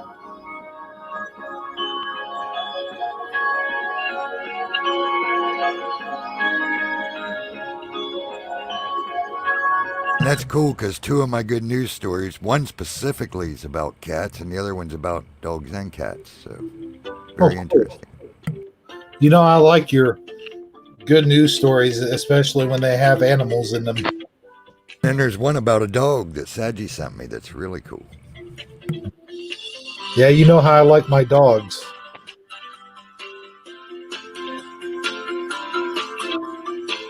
I got to admit, I kind of prefer dogs over cats, but who can argue with this video? This is cute. I tell you what, if they could stay kittens forever, I would want one. Yeah. Well, I'll tell you I've what. owned both. Huh? I was just going to say, I've owned both. I love all animals. I mean, I also prefer dogs. Like I said, I just talked about this with Jesse on his channel a few days ago, so it's pretty synchronistic. But yeah, I prefer dogs. But yeah, I love cats too. But cats, I always say cats more. You don't really own a cat. They just hang out with you as long as they want. Whereas a dog will never leave you. That was a great way to end the video. And anybody in chat, if you click on Shell's icon, you can go to her channel and you can like and subscribe to her channel and hit the bell, and you'll get to see her future content and go back and watch more cat videos if you want to. She's put up a couple of them. Yeah, I always like Shell Adventure Times. I'm going to call it Shell Adventure Times, by the way, because it's just the way I remember it. I always like her videos, man. She's got some neat little videos, and there seemed to be a while back some videos that she had kittens on there too. And I got to tell you a funny story. Is I kind of adopted a sort of a stray cat. This cat comes around. I mean, brother, I'll tell you, anytime I'm walking down that sidewalk or carrying them groceries or doing anything outside, that cat is like right by my feet, and I'm trying to teach it how to heel. I'm like, no, you move over here off to the side, you know. Is that the one that made the appearance in your Thursday? Yeah. Yeah, he's a cool one. I liked him. Yeah, he is a cool cat. My dog didn't like him. The puppy went ballistic. I thought he was cool. All you need to do is carry a squirt gun with you. Yeah. He'll learn to back off if you squirt him once or twice with a squirt gun. Yeah, they don't like the squirt guns. No, they don't like the squirt gun at all. Well, I think since Shell's going to be on Wednesday, and we do have a caller, so please hold tight, caller. But I think since Shell is going to be on, or I said Wednesday, Taco Tuesday, maybe we'll get lucky and she'll bring a update video to premiere on the show of the cats now. That would. Well, I think she's. If I'm not mistaken, she's given them all out. They've all found homes. Oh. I might be wrong. I don't know this for a fact, but from the video that I think I watched, her ambassador video, it sounds like she found a home for them all. So, which is a good thing. Well, that's cool. Yeah, that's cool. Maybe. But yeah, her video Taco Tuesday then. One thing I like about her channel is she always has a good positive vibe, and sometimes she has a reveal. Like she waits till the end of the video to reveal what she's leading up to, and it's just a nice little way to make the video more interesting. She doesn't do it all the time, but every once in a while she'll put a big reveal at the end, and they're just clever. They're positive energy, and they're fun to watch. So if you're into that sort of thing, I would highly recommend you subscribe to her channel. Awesome. Yep, and she said they do all have homes, and she misses them. I'll bet. But that's awesome. They all got homes. That's great, because my one video is about what happens when they don't, let's just say. We'll leave it at that till we get to it. But we do have a caller. San Antonio, you are live. Hi, it's Vivian. I figured it was. How you doing, Viv? Well, speaking of animals, like I'm really allergic to cats, and they're one of my favorite animals. Because when I was growing up, I had a cat named Minnie, and it was a red tabby, and she actually had like literally 9 lives. I mean, that cat kept getting hit by cars and would never die. And she had 9 litters as well, so I really miss her. And then as Wow, I grew awesome. up, before I realized I was, huh? One second, quick, Viv. Let's just make sure everything's working because my audio has been goofy. So, can everyone hear Vivian okay? You guys hear her all right? I hear it just fine. There's the slightest of slight echoes, but not. I would rather you just leave it that way than start messing with it, and it all get worse. All right, cool. Carry on, Viv. I just wanted to make sure they could hear you. Yeah, it's weird because I can only hear you through the phone, and normally I can hear the whole group. So I won't be able to. I don't hear Hebrew or strategically speaking. I just can hear you. So, and I don't want to keep I don't want to keep the screen open because then it'll mess up. So if somebody says something to me, let me know. But so anyway, I don't want to bore you with my story, but as far as my cats go, but I did have a cat, Sylvester, and he stayed in the family and was passed between me, my son, and my daughter until he finally passed away at 19. And but after I realized I was allergic, it was time to remove him. So speaking of allergies, I had this really weird animal story that's happened to me now. A few weeks ago, I started hearing sounds in my roof, like between the 2 stories, like something just scattering across. And so it ended up that, I got sick around the 19th of February, so I couldn't really deal with a whole lot of stuff. So I put it on the back burner, and I've been staying on my recliner in my living area because I can't lay flat, with the way my breathing is. So my breathing started to get worse and worse in the house, and my house is really clean, so it made no sense. And then last night, there was a period of where I didn't hear any sound, so I think, okay, well, yeah, I must have just been imagining that. And then all last night, there was a whole raccoon party going on in my ceiling. And they were coming up the walls so strongly that I felt like I was being invaded. And they were literally falling. It was really weird because I thought when you build a house, you have like a 2x4s every 16 to 18 inches, and then you have a board that goes across. Well, on this far wall, I could hear them go across and then fall down into the wall. And I was like, oh my God, what is going on? So I didn't get to go to sleep till like 5 o'clock this morning because I was starting to have like anxiety of the cost to get them out and all that. And I finally called this one company, and she wanted like $1,700 to get them out of the attic or wherever they're at. Well, so then I called this other person, and he came out here today, and he was only going to charge me $500.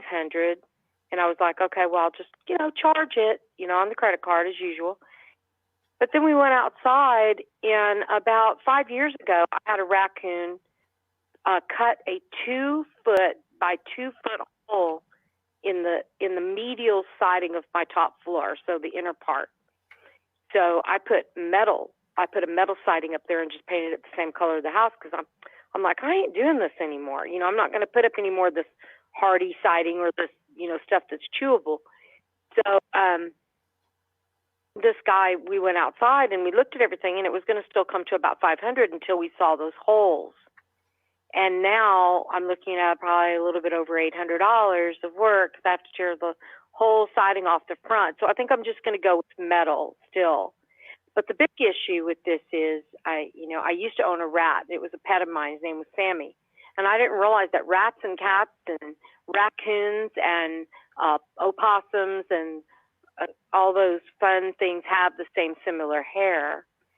So here I am with my breathing all out of control. And I looked up online, and it said that if you have chronic asthma, having these animals in your attic can be, have you ever heard that, where they can be, affect you? No, I've never heard that, but it would make sense. Yeah, I could see how it would affect you.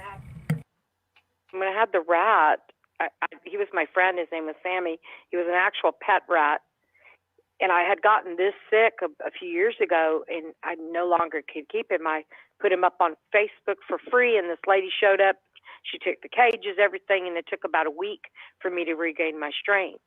So I'm assuming with them up in there for so long, for like the last month and a half, is when I first heard them about a month and a half ago. I guess I've built up not a tolerance, but like I'm not tolerating it, you know. So tomorrow, y'all need to wish me luck. It could take up to 2 weeks to remove them. My allergies are through the roof, and I'm starting on like my 4th round of antibiotic, and I'm on every inhaler you can think of. And I'm just like, and then I see the little cat video, and I was crying earlier today because I was like talking to this girlfriend of mine. I was like, I want a cat, and I love Lorenzo. He was so cute. You liked which one, Armor? What was it? Ema. I forget its name now. Iman. Yeah, it wasn't E-Man. That's that's the YouTube guy. That's what I thought of when I seen it. The one, yeah, Right? yeah, E-Man, the E-Man kitty. Yeah, I haven't seen you, man, in a while. I'm screwing up. Emanon, that's it. Emanon. They're so cute. And I miss having a pet, and I am more of a dog. I can't say that I'm more of a dog person. If I wasn't allergic to cats. Hold on. Shell said Emanon is no name backwards. See? I knew I liked it for a reason. That's my type of kitty. No name backwards. That's perfect. Sorry, go ahead. That's pretty cool. So here I've got all these costs and everything now just hitting me, and I haven't been able to work in 18 days. So I'm not seeing a light at the end of my tunnel right now, and I guess this is my vacation. I've never had a 2-month vacation. But by the time I'm done with everything, it could take up to 2 weeks to capture them. Now, they're not going to – they have a new way of doing it where they put an open cage with a flap in the center, and once they go out, that flap lifts, but it won't let them back in, but then they still go back into the wild, which is a lot better than kind of containing them in a cage and then having to come and get them out. Does that make sense? It's a lot better, right? What do you mean? Okay, like this cage that they're using now to catch them is an open-ended cage. So, for instance, there's a flap in the center, so if they're in the house, they can escape the house, but they can't get back in. Oh, I see. So it's basically like a one-way door out. Right, and it has like, so for instance, if you had a box, it would be right in the center would be the door. And then the door would Right, flip it'd be the up. same as the live trap cage. I understand it exactly, but yeah, That the only was problem live with that is that doesn't get them out of your area. So. Well, no, honey, there's no way to get them out of my area. These things are like, some of them stand about 1.5 feet tall. And where I live, there is so many of them, you know, that if I could just get them out and patch up the holes. You live right in the woods, basically? No, not really, but yes. I don't know how to explain that. I'm surrounded by the city and woods at the same time. And so there's a creek next to me, and then sort of like through like a little, like, you know how like you have in neighborhoods where the kids go down and play in the little wash creek beds, and then behind those creek beds is like a railroad track, and then there's a bunch of grass and land, and I guess that they live out in that little country patch out there. But some of them, these raccoons, are very aggressive in our neighborhood. Like you can go outside and you'll see it standing across the street at you, almost like a 1.5 feet child. And if you're not like immediately cautious about your thing, they'll attack. And we also have lots of, I call them opossums. I guess they're just possums, but I don't know what the difference between an opossum and a possum is. But nothing. We have a lot of those. There is no difference. Well, one night I opened up my garage and I didn't have my glasses on, and I wasn't wearing my contact lenses. And I was about to go to take out the trash, and I opened up the electric garage and I walked out, and I was like, oh, it's a little kitty. Come here, kitty, kitty. And then I looked down and it was a possum. And I was like, ah! That's like on that one commercial from back when I used to watch TV. Is that a commercial? Well, back when I used to watch TV, I don't know if it still is, but There was a commercial where the lady, I forget what it was for, something about eyesight. She did the same thing, only it was a raccoon. It came in the trap door, and she's Oh like, my "Oh, come on, God, kitty." I'm so scared. Yeah, it was funny. I'm scared of them falling through the roof into the, breaking through my sheetrock. And last night they didn't start scurrying in here until around 3 o'clock in the morning. But there were so many of them, Armor. There were so many that I could literally sense where they were at in the roof and how many had entered it. They came like in a clan. Do they Well, yeah, normally run in yeah, pack? yeah. Coons normally have what they call a den tree in the wild. I mean, I Den grew tree? up coon hunting, so yeah, coons families like stick together. So yeah, you probably got. They've basically turned your attic into a den tree. And that's why I'm saying just an open-ended trap. I don't see how that's unless there's woods close by. You see what I'm saying? They don't live in fields. Raccoons live Well, they in won't trees. come. They won't. Okay, what they're planning on doing is closing up every hole first tomorrow, except one hole. Okay, and then putting that trap in that one hole, and that trap will let them out if there's any left in there, but nobody can get back in. Does that make sense? Right, right. I'm seeing what you're saying, but where do they think they're going to go? If there is no woods, they're not going to just Well, they head out usually and camp in the fields. What Well, I'm let me saying. ask you this question. Let me ask this because I kind of know you're a little country guy. But what about like when I had squirrels years ago, and we got the squirrels all out, and then nobody ever came back for 20 years? I didn't have any more problems. Won't they realize they can't find another way in here and go find another house? Well, eventually, yeah, they'll move on. Yeah. But I'm Yeah, I saying mean, what they'll probably do is find another house. But if What do you you really, what they'll probably do is find another house. But if you had them removed and like taken out to pasture, so they could live a nice, healthy life in the wood, then the next, because you don't know what the next homeowner is going to do. They might choose to poison them. You know what I mean? Well, did you hear that? Okay, but I think I heard him say something about the next people will try to do is poison them. Well, we don't use poison no more in San Antonio. What we use is these little baits that make them thirsty so that they will leave your attic and have to go find water. Well, But right. nothing that will That's what kill most them. people do, but I'm sure there's still people that would just as easily poison one, is what Sagi's Right. saying. Well, all Not I that they know would. is that y'all listen. I'm going to be dead if I don't get them out of here.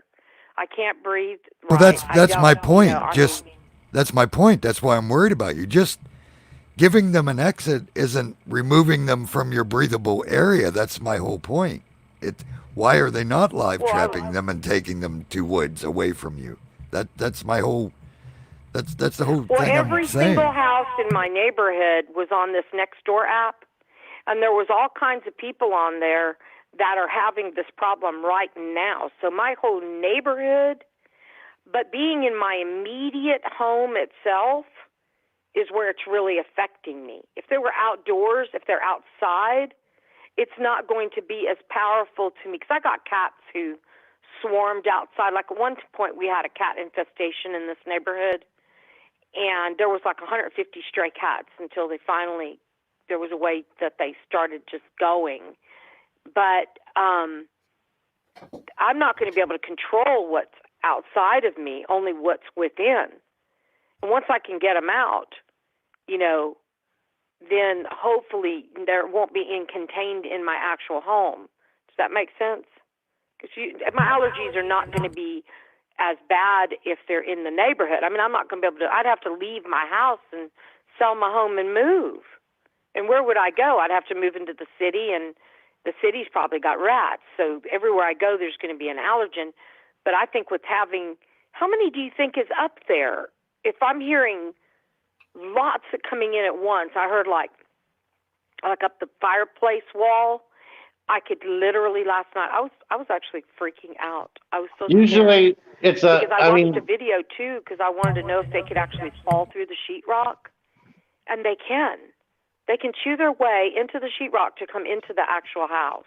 Oh yeah, raccoons can So- break and enter. They're very good at breaking and entering, no doubt about it. That's what I'm I saying. don't- That's I my don't- whole point. I don't want them in here. I don't. I'm so scared. I don't think I'm going to get any sleep until they're gone. Usually it's a mom and her cubs. You know, and I mean, when I say gone, I mean gone from inside my home.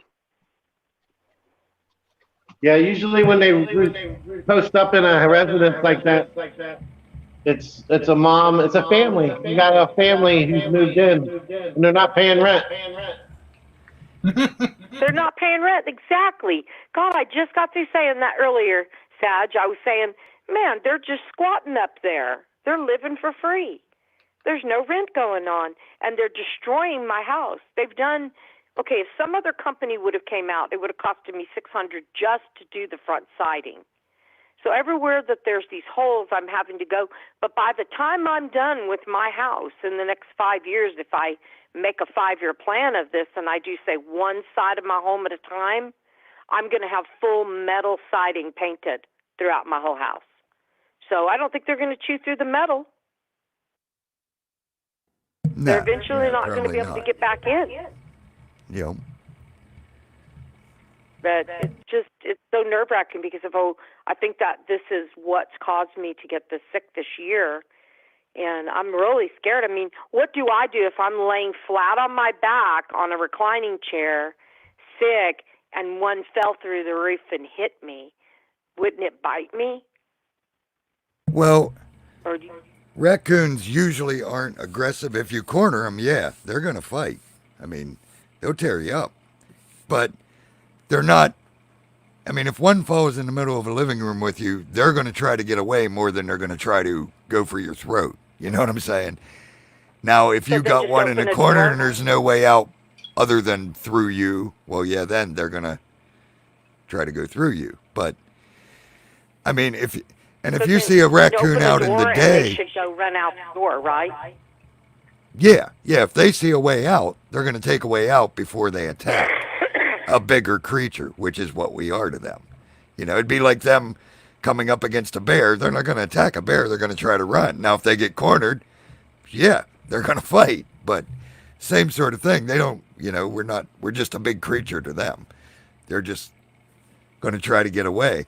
Now, you were saying about them being aggressive and seeing them in the daylight. If you see a raccoon in the daylight, there's a very good chance that sucker got rabies because they don't come out in the daylight normally.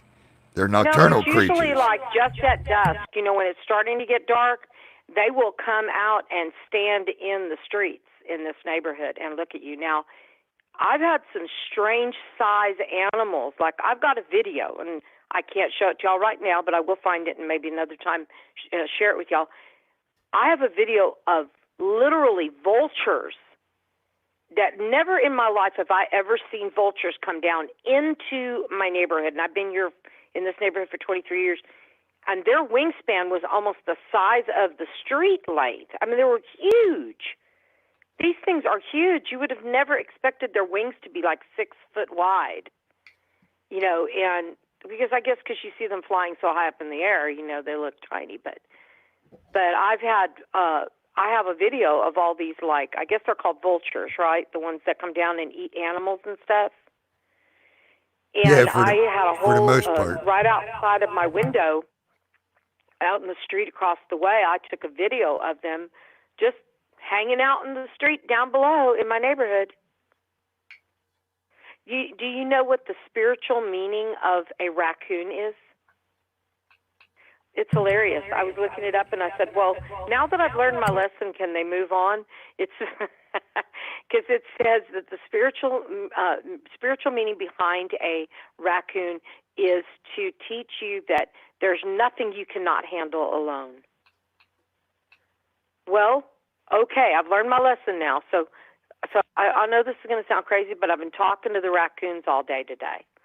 And I've been, like, telling them, because I know they're in there asleep during the day. I know they're sleeping in there right now.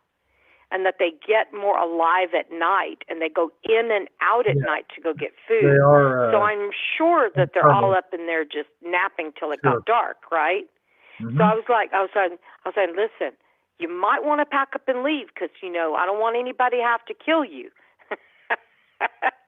And I was like talking to the raccoons and hoping that they catch on, But yeah, I'm ready for this to be over with. That's just that when I saw all the damage to my home today, I mean, we're talking thousands of dollars worth of damage that I'm going to hope to get this company is going to work with me. But I'm sure when he's done writing up his bid, it's going to be more than the $800. He's going to try to push me up higher. But there's no way I could go with that other critter company because that critter company, she wanted $1,700 right off the bat just to come out and fill it. The way they do it in San Antonio is they go in, they patch up every hole except one. She said the same thing. We patch up every hole except one, and then we put whatever name of that cage was that you said, Armor. Live trap. Living cage or what? Live trap. Yeah. And the live trap, they can get out. They don't stay in it, right?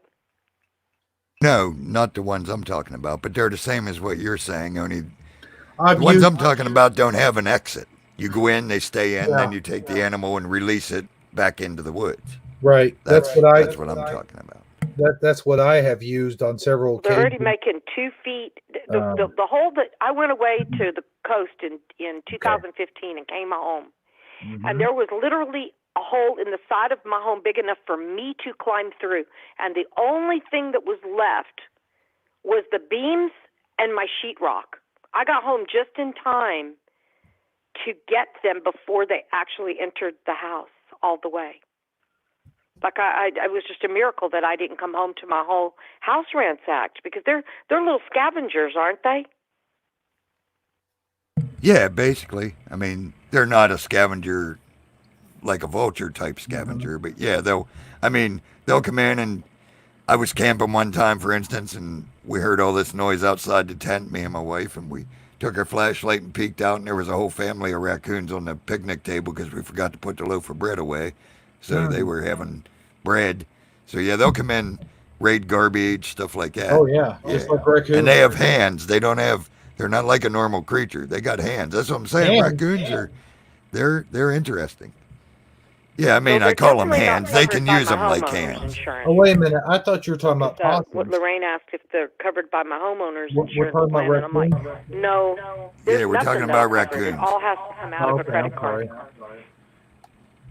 This is the wrong timing, though, for this to happen to me right now. And I know that everything has its reason. But I'm really not holding on to that thought right now. Well, you always got an interesting thing going on, that's for sure. You guys got to remember, when you want to talk to Vivian, you got to give me a second to unmute, because the only way she can hear you is when I'm not muted. So don't think she's ignoring you, because half the time I don't get to unmute because when you're talking. So, and I got to stay muted up when she's talking. So you see what I'm saying? If you start talking, just remember I got to unmute before she's even going to start hearing you. Yeah, I didn't hear anything. Were they saying something? Because I'd love to hear their opinions. All right. Well, I'm going to talk. Am I clear? Am I on the right? Can you hear me, Vivian? Yeah. I was just saying, it seems like you always get your fair share of whatever's going on in the world.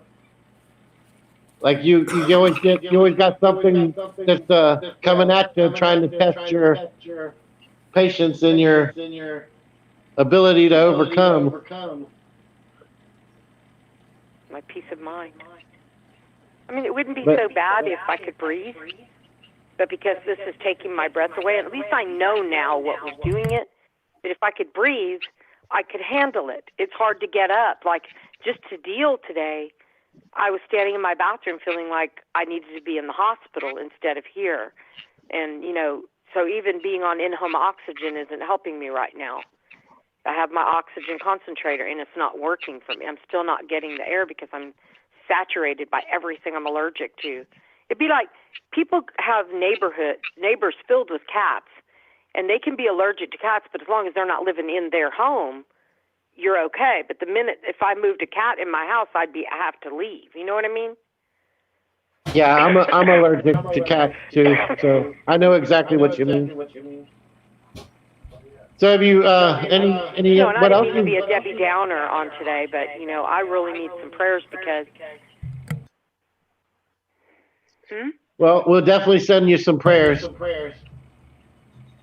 You will? Thank you so much. And good luck with that. I have a feeling within the next 24 to 48 hours it should be behind you.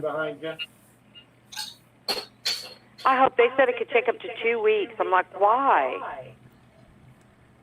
Yeah, I mean, that don't even, as soon as it gets dark and they go out, if they really can't get back in, it's over. I mean, the only ones that may still be there would be the babies that aren't going out yet, if there is any.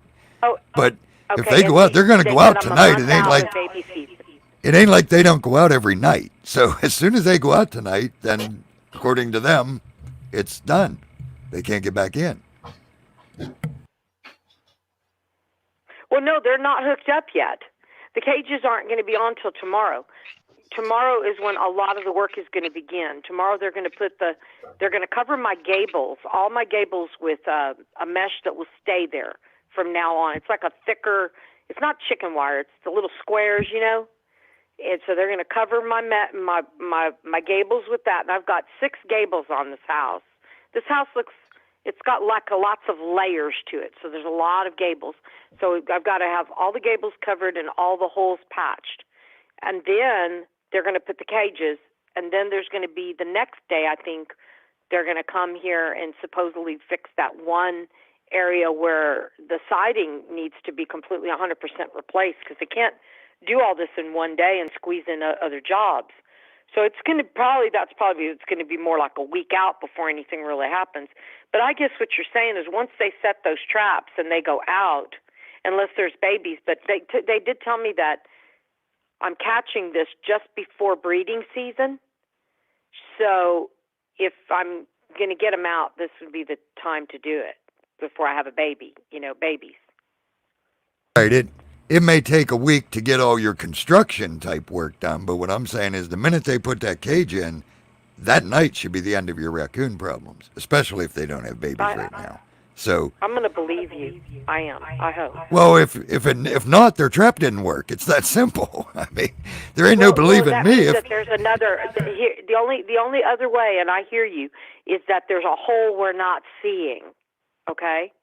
Because the house is so large, we found extra holes that we didn't even see the first walk through.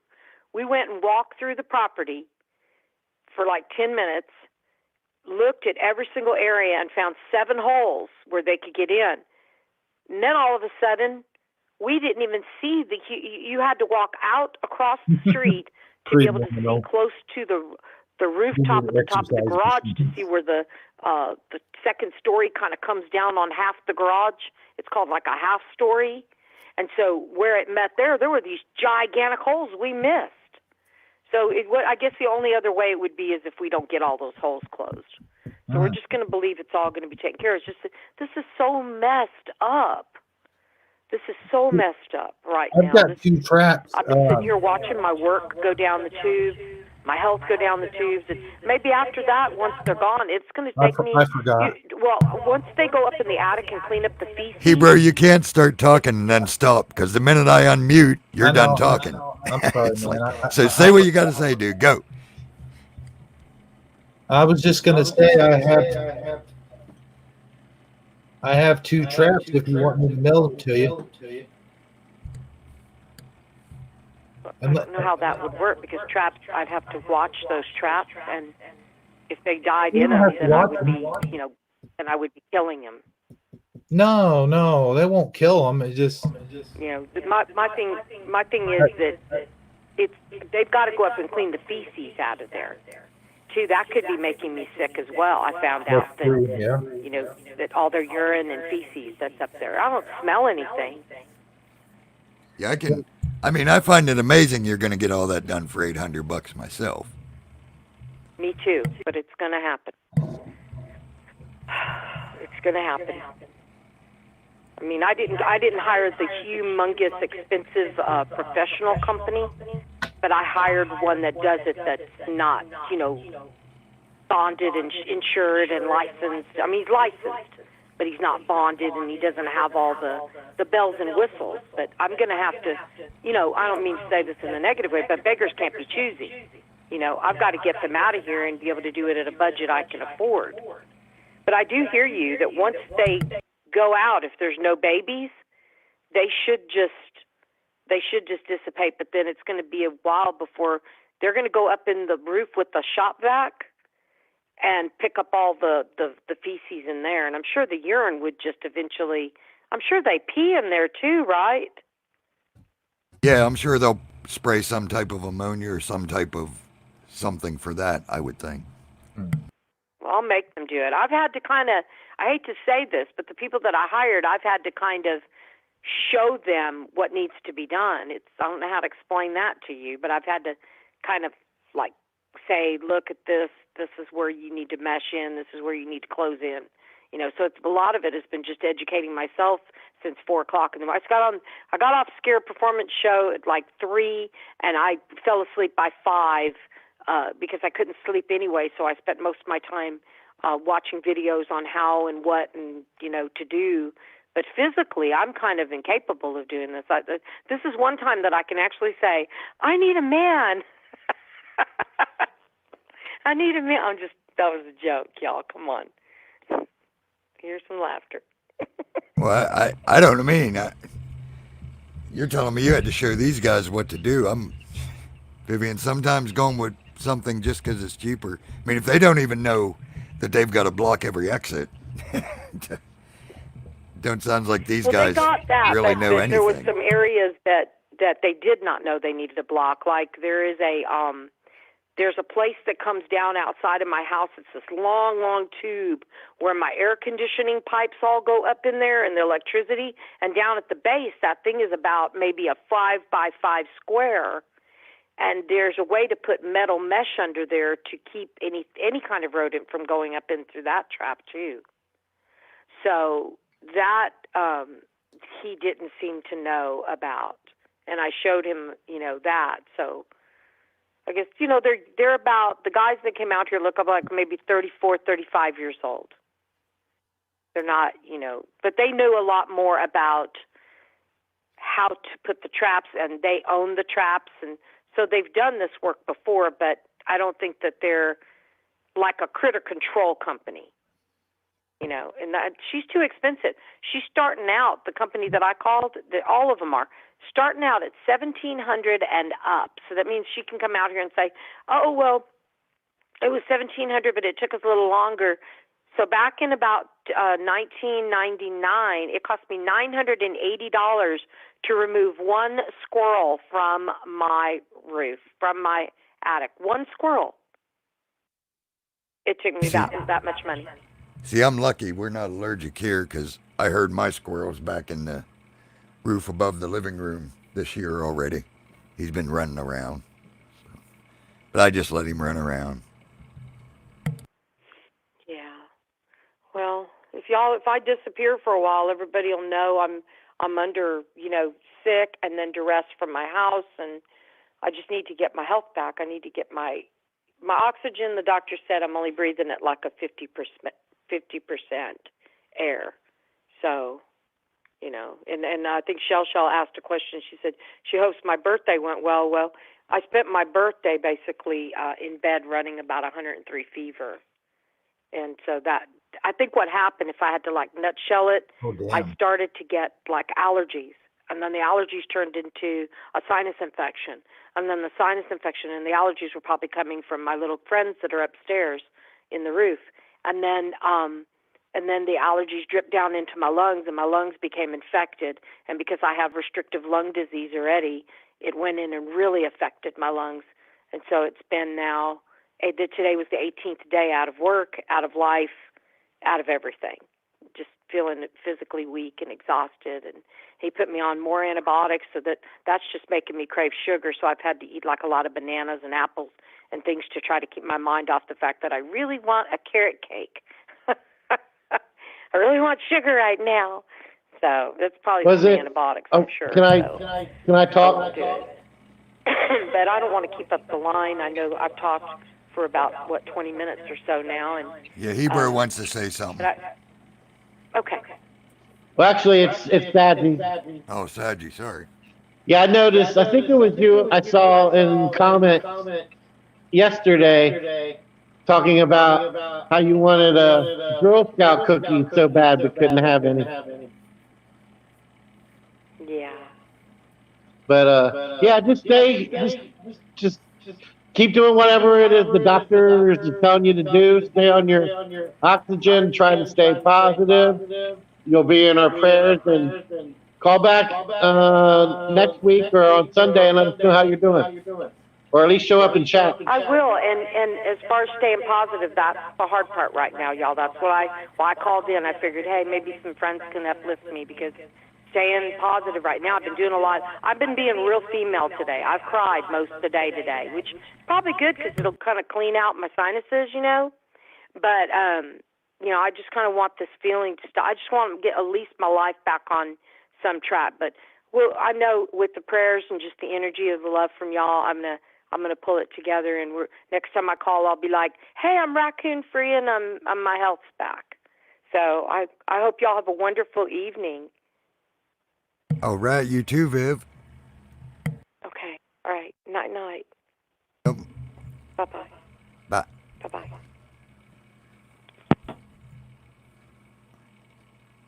All right. We don't have any other callers lined up. I thought Jay was going to call, but he might have left. So I'm not sure. I see Raven in the chat. That's awesome. Good to see you, sister. Hope everything went well. Been in my prayers.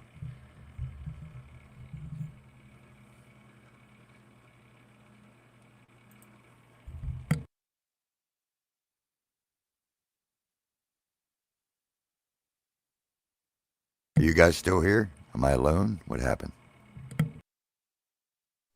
Yeah, I'm here. Sorry about that. I was bringing up YouTube.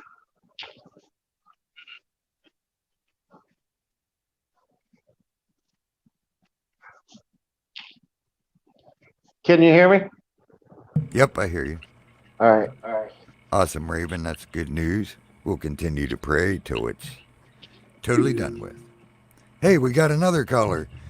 Bloomington, you are live. What's happening? Hey, hi guys, it's Lorraine. How are you? Hey, Lorraine, good to hear from you. Doing good. Thank you. A couple of things I want to mention, and then I have to sleep. But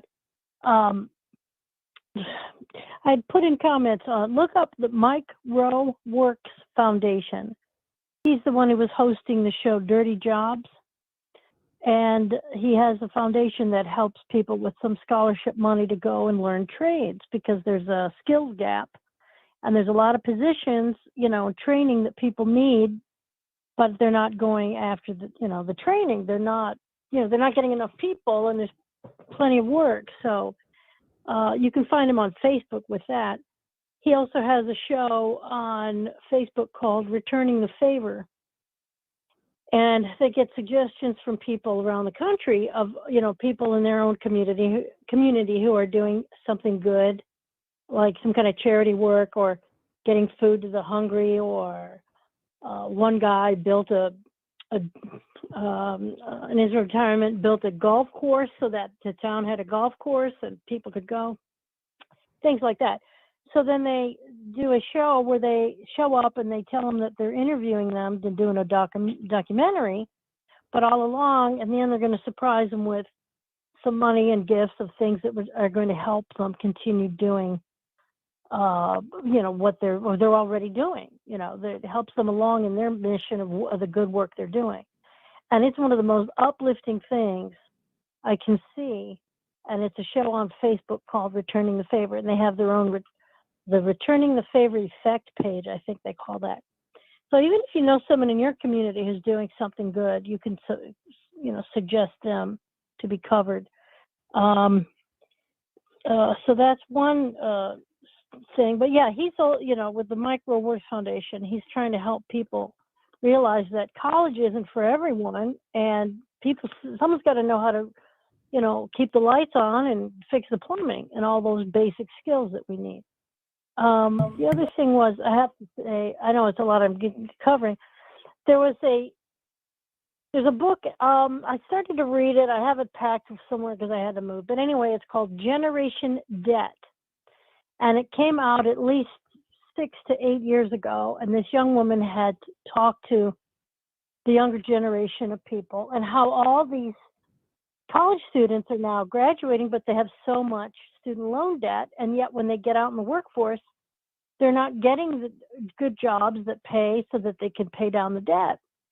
And it seems that ever since more government funding became available for student loans, then that's when tuition prices started skyrocketing with these colleges and universities. And to me, it does seem like a racket, because in her viewpoint, it's like the first time that the older generation, like the parents weren't, well, that's not really fair. I don't want to misquote what she was saying, but she saw a generational difference in that it used to be people would sacrifice, and so that the younger generation would have a chance at having something to work toward and something, some way to work and make their own living in life. And yet it seems that this racket is to burden this new generation with debt that it's very hard to get out of because they're not able to land the greater paying jobs. So that's something you may want to check out. I need to find the book and actually read the whole thing.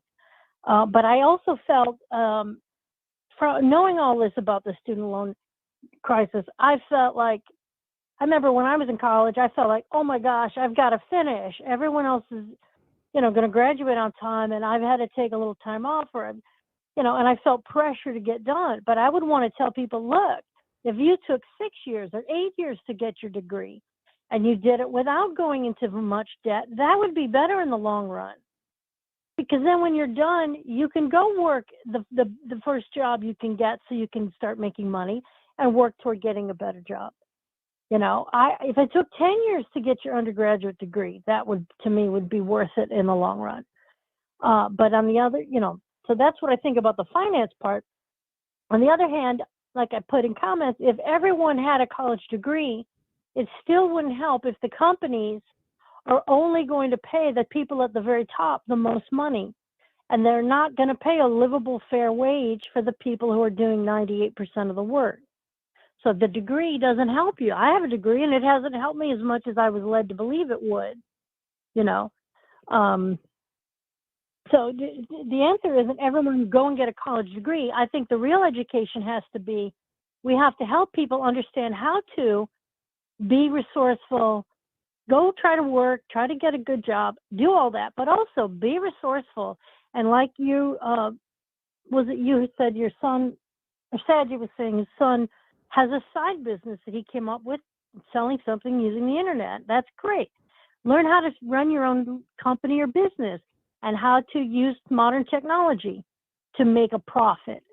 And that's a real education that everyone should get, one way or the other, because that can make the difference between having enough money and having a comfortable life and being able to have money to put aside for your own future and retirement and not rely on these companies who try to pull your pension out from under you the last, few years you worked there.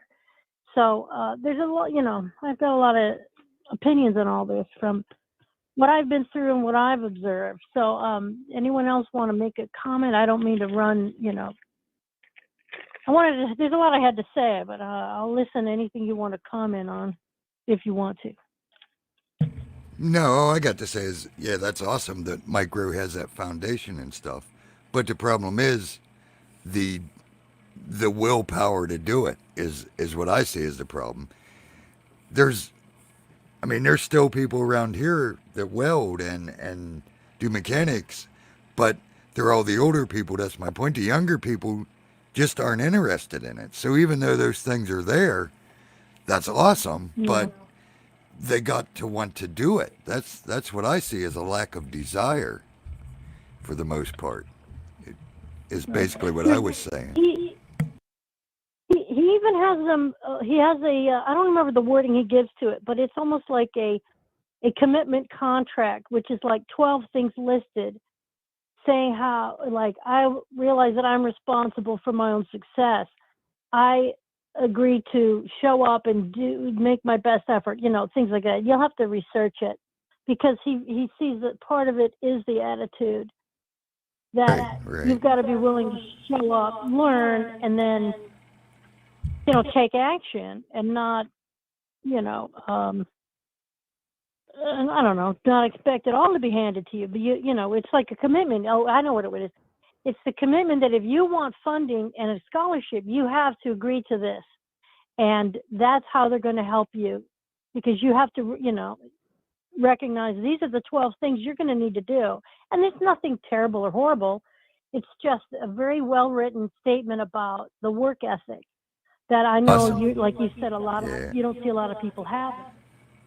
That's And- awesome, because that's what they need, someone to show them, because they just haven't been taught. I mean, they don't. If you aren't, I mean, we were taught work ethic, and it ain't like it comes natural. You know what I mean? You're taught it, and along that route, it just made me think of this. We talk about Gordon Ramsay sometimes. Gordon Ramsay has basically the same type of thing, but he goes into the prisons, and prisoners that are soon to get released, he actually takes them and teaches them to be chefs and cooks, and he does that a lot to help the underprivileged, and great. teaches them work ethics also. So yeah, there's hope out there. That's what I'm saying. I've not lost hope, but we've got to instill the the drive into the younger generation. Yeah, well, what you just said there is probably the best thing Gordon Ramsay has done, because I'm usually not impressed with the way he talks to people. He's very harsh sometimes. Well, he's a That's- character. yeah, that's He plays his character. I mean, of course, that's what he's supposed to be on TV. That's an act. Gordon Ramsay, actually, Yeah. if you look at him behind the scenes, he's very He's different. nice. Very different. Yeah, he's Yeah. Sorry, can I I talk? didn't know that. And the other thing is, though, too, I feel that it's not just. I'm sorry.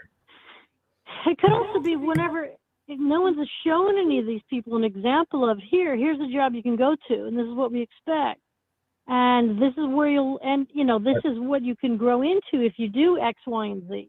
They may not have had that direct experience yet. No, I'll just put it in chat. I mean, my mom didn't want me to have a lemonade stand, and when it was, and it's the truth. I was an entrepreneur. I wanted to make money as a kid, and I even did a little puppet show at my house, and only my siblings and my parents went, but I got to charge a little bit of money, and I was very motivated. It's pretty funny. And then when it was time, I was in Girl Scouts and we had the cookie sale, I ended up with water on the knee at that exact time, and the doctor's instructions were don't walk more than you have to. So I didn't even go door to door trying to sell the cookies. This is back when my neighborhood, you could go door to door. They weren't as worried about you. And you'd go in groups or with your parents or something. But I didn't even do that. So I didn't have that experience. And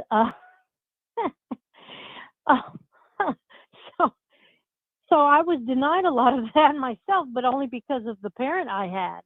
But she wanted me to get good grades, and I did. I got straight A's, and I could do it.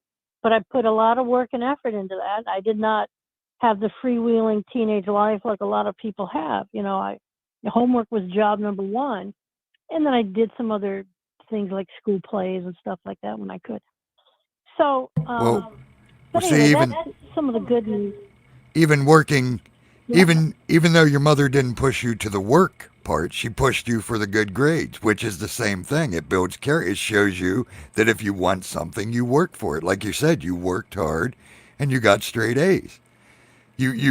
That built the same thing as having a paper route. You see what I'm saying? That give you a basis of I've got to work hard if I want something. And I believe Hebrew was trying to talk there, so go ahead, Hebrew. Oh shoot! No. I was just. I'm sorry. Well, that's because he wasn't talking. Go ahead, Hebrew. I'm sorry. No, I just wanted to tell Lorraine real quick that, like you said, Gordon Ramsay does that because he's in character, and also because he's trying to look for someone who's going to be tough and who's going to be good at what they're doing, because it's basically like an extended job interview. Besides the fact he's trying to entertain people, you know, that's all I wanted to say. Yeah, I could. Yeah, I see. It could be a test where he's trying to, because the restaurant business can be demanding. I think if customers are too demanding, I think it's kind of they're out of line. But yes, that could be what he's trying to qualify people and get the ones who are tough enough to take it, that kind of thing. I do like watching the restaurant shows where they go to a failing restaurant, and he and maybe it's another team too. I don't think it's just him. There's another show I used to watch. I don't remember what it's called.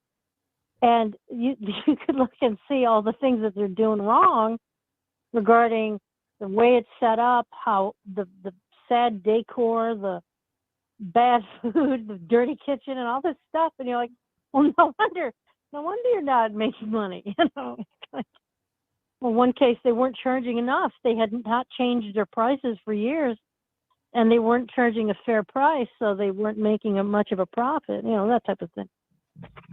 But yeah, if you ever want to be something uplifting, go watch Returning the Favor, and I tell you, it'll probably inspire you, the things you can do, or you guys, anyone listening or whatever, might know people in your own towns that are doing good and could use some help, and some gratitude for what they're doing. So you can go to the Returning the Favor Effect page on Facebook and read about that and submit ideas. And I don't know how many shows he does a year, but it always cheers me up. If you need to be cheered up in these days and times, I'd suggest that, because it's like the most heartwarming thing I've seen. Of course, I like looking at Mike Rowe and hearing his voice. So there's those two benefits for me.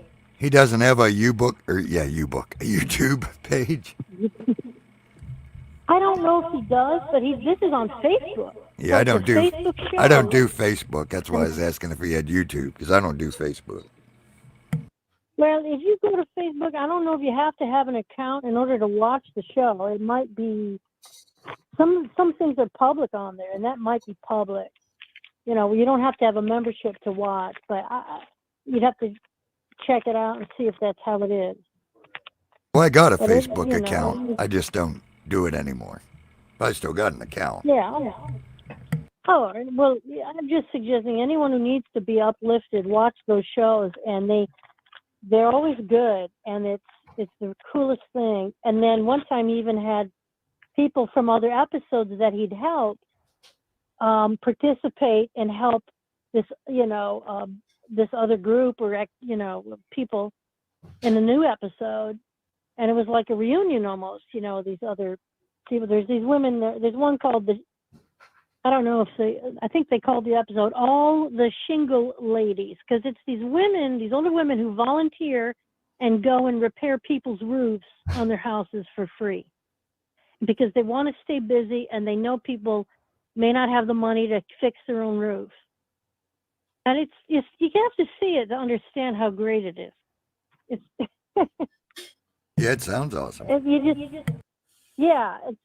So one time too, those women showed up at this other event because something else had to be done with a roof or something. I don't know. It's very inspiring, and that's what I like to choose to spend my time and energy on, because I don't subscribe to the panic. Although I will tell you this, I work in a store and we sold out of surgical face masks a month ago, and our warehouse doesn't know when we're going to get any more. And then we got some hand sanitizer in, and people were buying like 2 large bottles and 4 small bottles, and that sold out within a day or day and a half, and yet people are running around town looking for these items. And I feel like, if you're worried about getting sick, why are you running around town to a place that sells medicine where sick people go? Why don't you just stay home? Exactly. The lack of logic. Just please stay home. We do not have it. We don't know when we're going to get it. Please just stay in your house, and I don't really say that to them, but my boss understands me. He agrees, like, why are you here? So anyway, yeah, I'm not going to subscribe to the panic. So anyway, that's what I have. I guess I should go. I got to go to sleep to get up and get there tomorrow. So have a great night, everyone. Alrighty, Lorraine, thanks for calling. Yeah, if you watch the shows and you look up Returning the Favor and watch the shows, let me know what you think of it, and then go look up the Micro Works Foundation and their work statement, work ethic statement, whatever they call it. And that might be something you might want to just spread or link or talk about and post about, because the more the word gets out, the more likely that someone who needs it will find it. Yep, that's true. Okay, well, have a great night. Thank you so much. Alrighty, good night. Everyone else is being quiet over there, so. Bye, Sage. Bye, Hebrew. It's like I'm alone. I tried to drop the link in chat there. And I finally found the web page where it has all the links for all the outlets. So let me know if the link works or if you see it in there. I don't see the link in chat yet. All right, well, I'm going to put it in our private chat, and then someone else can post it, because it don't seem to be working for me. Okay, I'll look for it. Have a great night. Yep, you too, Lorraine. I put it in our private chat. Okay. I just posted it. Thank you. Cool. Well, do you want to shut down the phones? We probably have just enough time left to do the good news and close it out. Well, I'll tell you what, guys, we've had a pretty good show. I'm sorry we didn't get to your good news, though, Armor. I'd like to thank all the chatters for being here, and thanks for all the callers. Man, those were some great calls. Well, we can still do the good news, Hebrew, can't we? Oh, well, yeah, I guess so. Well, not if you got something to do. Sounds like you need to go, so. Yeah, do you have to get off here or something? Well, no, not really. I just thought you guys were ready to close the show. I'm sorry. No, I just said we should shut down the phone and then get to the good news. Oh, okay. I thought we had another caller. Sounds good to me. I know he had a good news story that kind of tied into what Shell was showing us earlier, so that would be cool.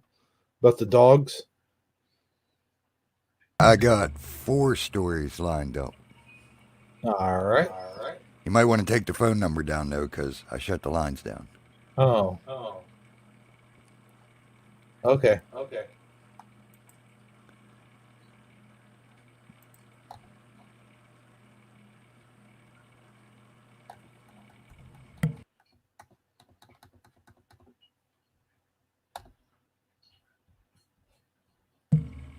All right, let's see. I guess we'll start with... Let's start with the cat-related one.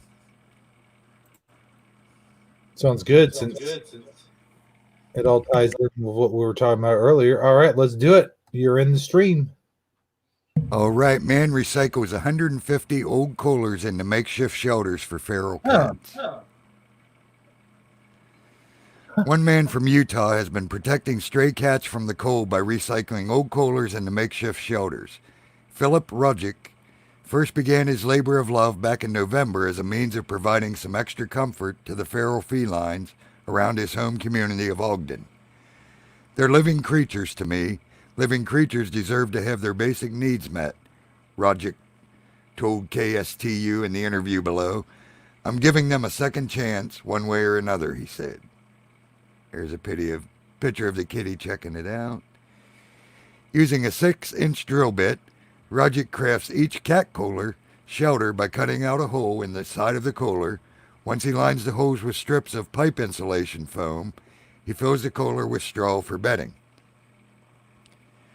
Roger told GNN this week that he managed to place 150 cat coolers around Riverdale and Ogden before he was forced to put his passion project on hold in order to move houses. Not only that, dozens of social media users have started crafting similar shelters in their own hometowns since he posted pictures of his cat coolers to charity's Facebook page. And we got a little video. We'll check it out. Let me know if you can hear it or not right away. One Utah resident is taking trash and turning it into treasure, and all it takes is an old cooler, some foam, and a little bit of straw. Normally in the cooler keeps things cold. We're going to use it to keep animals warm. It only takes about 5 minutes. A little elbow grease. 1/4 inch pipe insulation. And a few cheap supplies. Fill it up about halfway. Straw's been used for hundreds of years for bedding for animals, and that's because it has the ability to dry out. But it transforms this old cooler And there you go, a cat cooler. into a cat pad. 2 or 3 cats could fit inside this cooler. A safe, warm place for feral felines. They just disappear, get overlooked. They get cold in the wintertime too. For Philip, I've placed a couple already. it's an act of humanity. They're living creatures, you know, and to me, living creatures, they deserve to have, you know, their basic needs met. Bringing feral cats out of the bushes and into a brand new home. I'm giving them a second chance one way or the other. Philip is looking for donations, so if you have any old coolers lying around, head to our website to find out how to contact him. In Ogden, L. Thomas, Fox 13 News, Utah. There's our first good news. One for the kitties.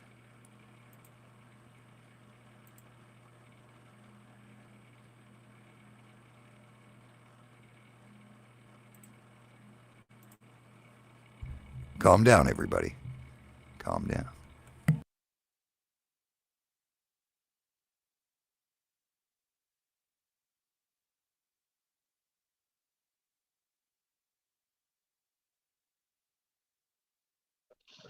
Well, I'm still here. Sorry about that. I was on mute.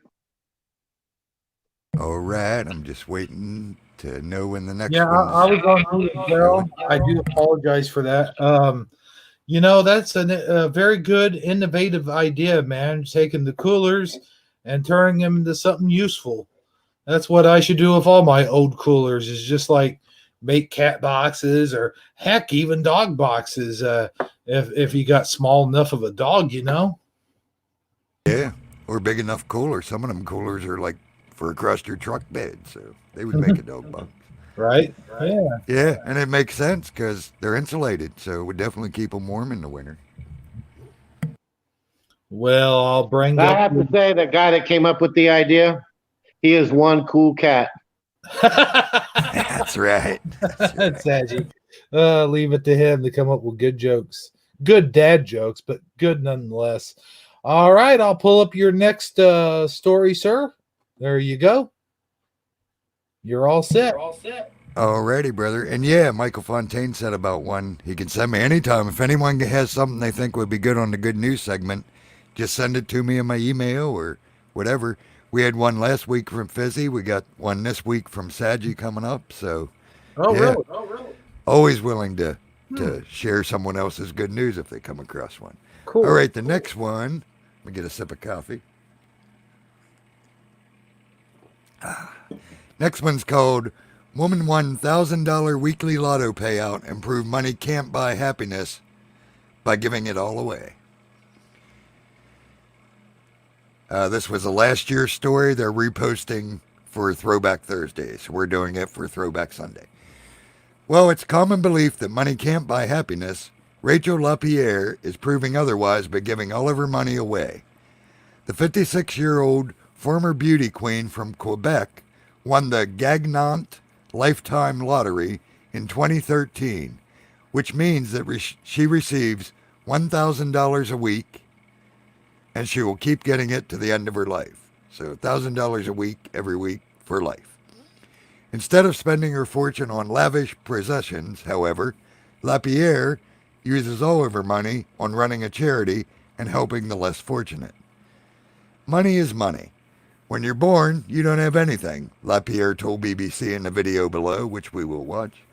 And when you go with nothing but your memories. You go with what you did here in life. Oh, if more people could get that down. Fame and money is not strange to Lapierre either. As a young woman, Lapierre attended modeling school so she could enter the Miss Quebec beauty pageant. In 1982, at the age of 21, she won the pageant and toured the country. Hey, she's about my age. When she left her modeling lifestyle behind her, she started volunteering with humanitarian organizations and working as a nurse so she could fulfill her desire to help people. Then, when she drew her winning numbers, she used the money to start her charity, Les Boucs Humanitaires. Though the organization also accepts donations, much of the fundings come out of Lapierre's wallet. We just try to promote good deeds. Good deeds can be so many things. It can be a bike, it can be food, it can be transport to go to the hospital. It can even be just listening to somebody on the phone because they're lonely, Lapierre said to the news outlet. I think happiness comes from the heart. It's nice to have a new home or a car. It can be really fun, but you don't need that to be happy, she added. And we'll play the video. This is the ticket I win with, and this is the photo. It's proof I'm the winner.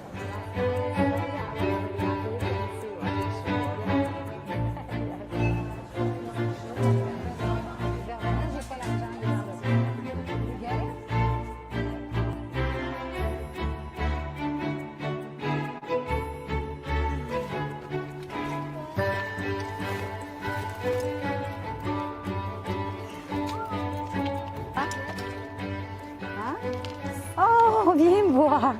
Oh. You know, money is money. When you get born, you don't have anything. And when you go, you're going with nothing. But you're going with your memories. You're going with what you did here in life.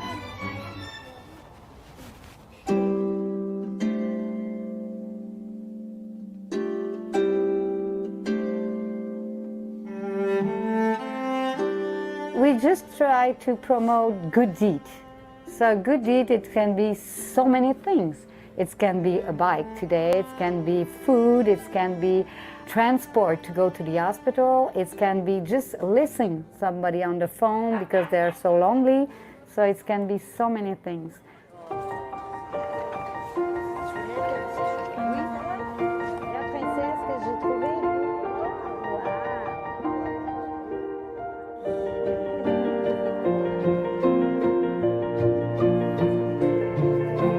I think happiness coming from the heart. Okay, so it's nice to have a new car, a new home, a new everything, you know, it can be really fun, but you don't need that to be happy.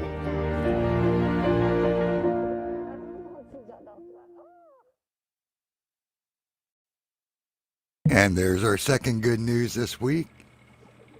Love the message behind that.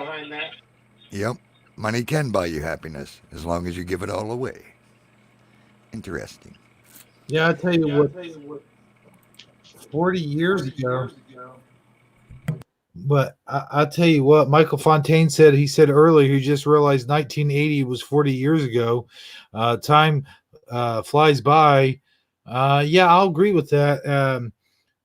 You know, about 20 years ago, I was 20-something years old. Actually, let's see, I'm 42 now. So I would have been, what, 22?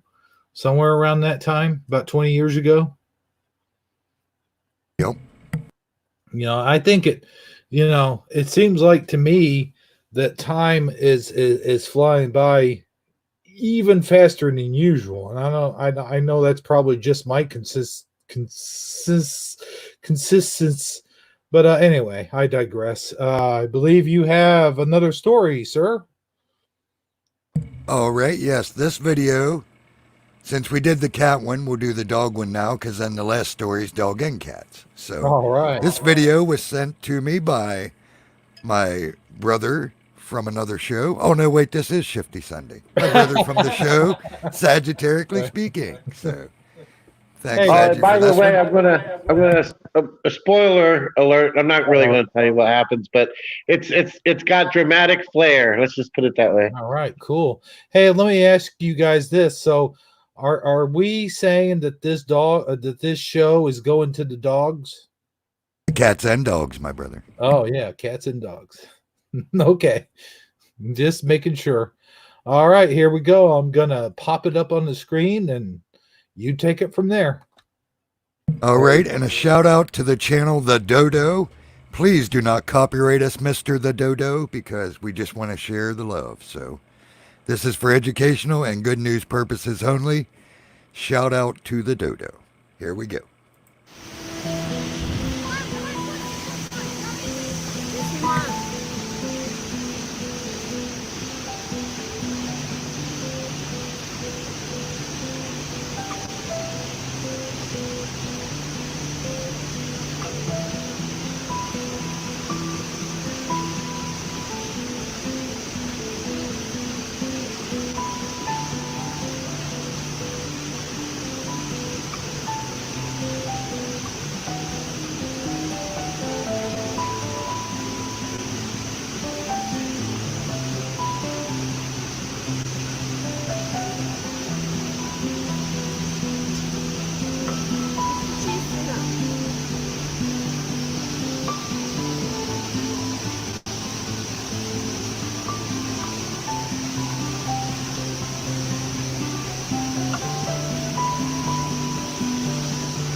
Чуть-чуть не достает.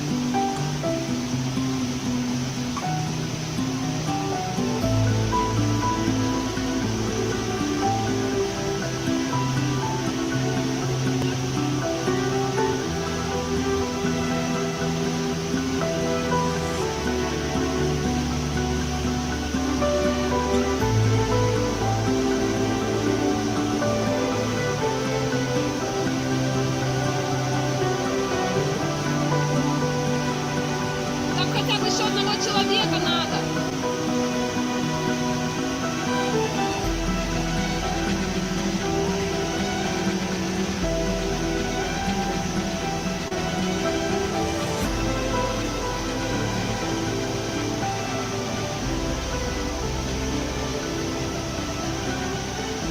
Давай, давай, давай, давай.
There you go. I gotta tell you something, man. You know I love my dogs. You know that.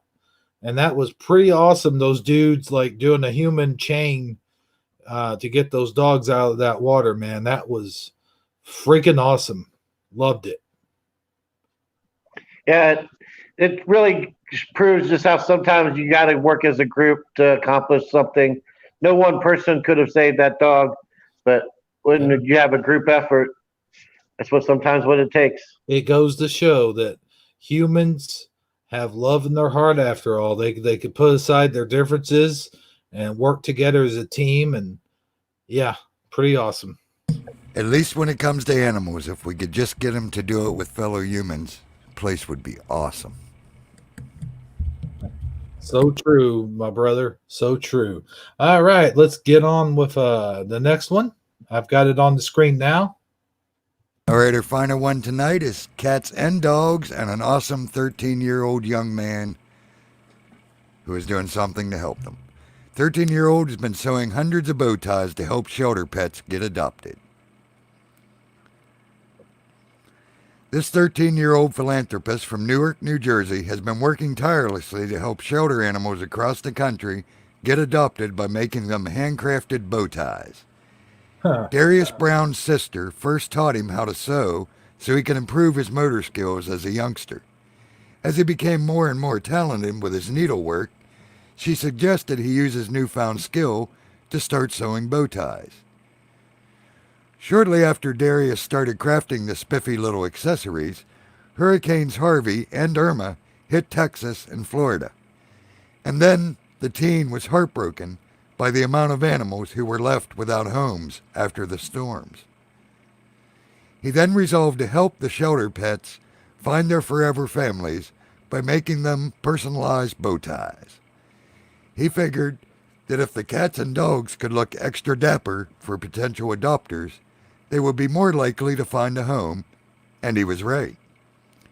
Since Darius began his labor of love, he guesses he's made as many as 500 bow ties, and not only that, he says his accessories have helped more than 100 dogs and cats find forever homes. I just love the bow ties. My little pup got a little bow tie. This story is so cool. As more and more animal shelters reached out to Darius about getting their own shipment of ties, he launched a GoFundMe campaign in June 2019 in order to raise more money for fabric and supplies. His crowdfunding page has since raised more than $50,000 and earned him the GoFundMe Hero title for January 2020. You go, son. If you want to check out more of his work, you can visit his Facebook, Instagram, or website. And we got an interview, of course, that we're going to watch. And it says, be sure to share this pawsome story with your friends on social media. So here we go.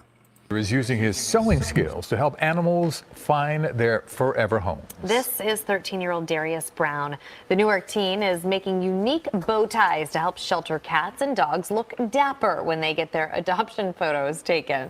Brown's sister taught him how to sew to improve his motor skills. He started making the bow ties for shelter animals affected by hurricane-devastated areas in Florida and Texas. I saw that people was getting help as much as possible, but I didn't see any cats or dogs at all. I made it my mission to help as many dogs and cats as I possibly can. If they wear my bow tie, it gives them that push or the, dapperness, cuteness that they need to help them find their forever loving home. Moving forward, Brown says that he hopes to make a career out of this. A little D. Great job. Good for him. Excellent job. That's fantastic. That is awesome. That is. You go, Darius.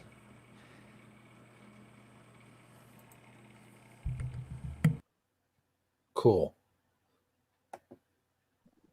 Well, I was That going to is- say that was another excellent good news segment, by the way. And I was going to say maybe we should put a bow on it and wrap it up. That is the good news for the week. Yeah, let's put a bow tie on it and wrap it up. That's right. And that truly was possum, Darius. And not only did it make those, not only was it possum and it made those pets look really cool, I think it somehow added a little bit of dapper to our show as well. What do you guys think? Love that young man.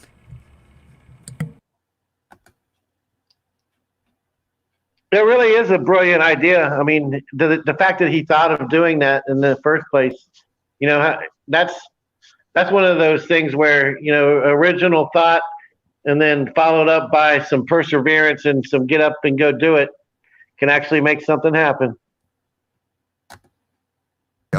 Yep, exactly. And it also goes to show there's an exception to what I was talking about. There's a young man already realizing he can work hard and make a difference. So, shout out, what an awesome young man. Oh shoot! Looks like the black SUVs just pulled up. Oh man, yep, they got us. They got us. Wait, is that a chopper right here? Get to the chopper. Hey, that was a pretty good Arnold. Yeah, just putting that, letting the feds know that whatever we put on here is fair use because, hey, it's for educational purposes. So there. And they did say, oh, sorry, man. Go ahead. I just said that's right. There you go. Yeah. And they did say share it with social media. So this is social media. So just saying. Yeah, we're pretty social. We try to be anyhow. Speaking of sociable, this broadcast is brought to you by the Shave of the Month Club. You can get your shave of the month. You can get like new razors and after shave and shaving cream and all that good stuff. Just call the number there on the bottom of your screen, and we'll send a razor out to a house near you. Thank you. Oh man, I didn't know we had a club. That's cool. Someday, maybe someday, we'll have a sponsor.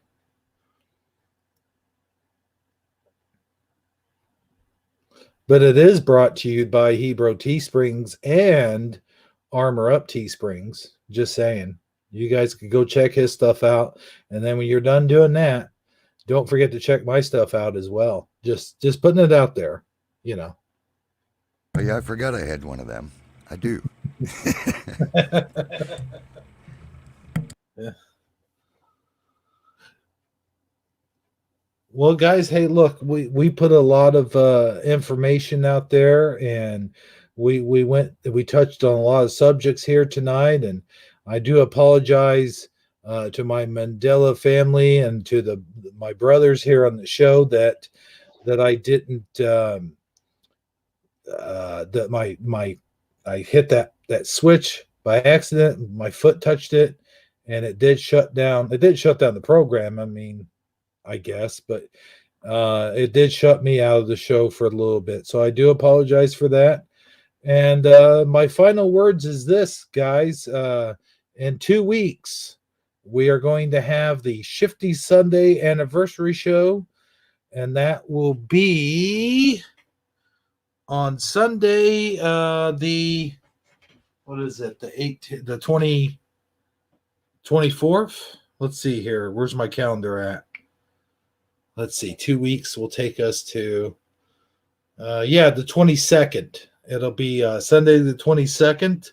So I do encourage everybody to go check that out. And what do you got planned for the anniversary show? Oh, shoot, man. You know how we do things. We don't plan anything. It just happens. Oh, okay. All right. Well, anything like, I mean, what anniversary is it? Like your wedding anniversary?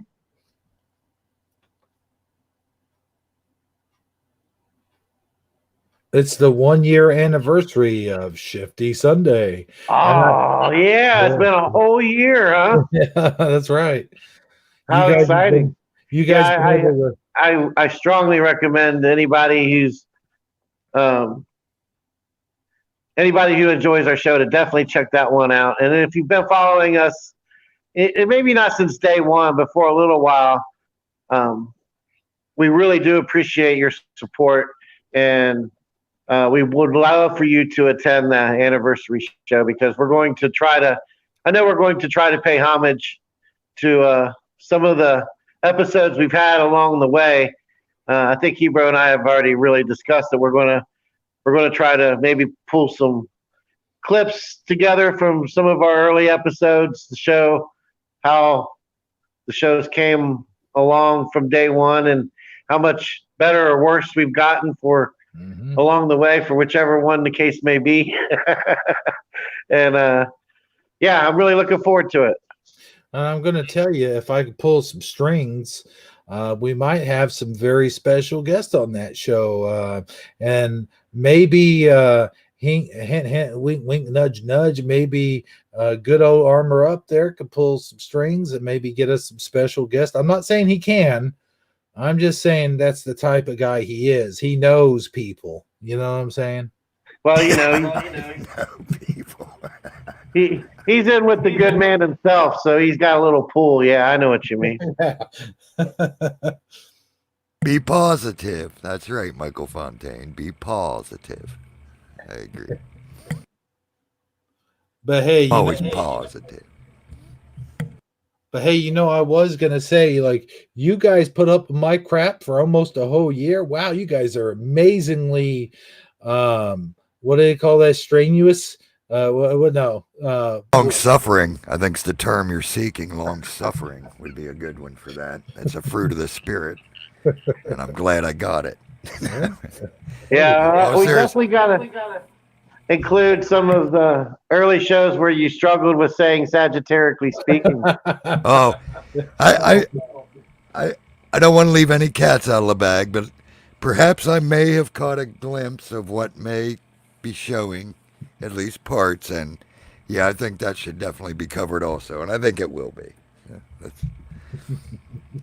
Yeah, I must just say, as my final words, I guess we're doing our final thought thing, so I just want to say I can't believe people stuck around for a year, so Father's love to all of you for even doing that and supporting us that long. So thanks to everyone that's been a part of the show over the year, and of course all those in the chat which make the show every week. So thanks for that, but I guess we can save all that mushy stuff for the actual anniversary. So other than that, Father's love and blessings, everyone. That's my final thought. Awesome. And let me give this room a final shout out before we spring on out of here. Shell's Adventure Time was in here. Raven Hawk, glad to see her here. Call. Michael Fontaine. Michael Fontaine. Oh, I left a Michael Fontaine. I started to say I left a dramatic pause there. Come on, guys. My dramatic pause was longer. See, you caved. Your pause, my pause beat your pause. Carry on. Okay. Of course, we have Armorup in the house. Armorup? Yeah. Oh, wait, that's me. Never mind. You guys realize that you had competing paws? P-A-W-S?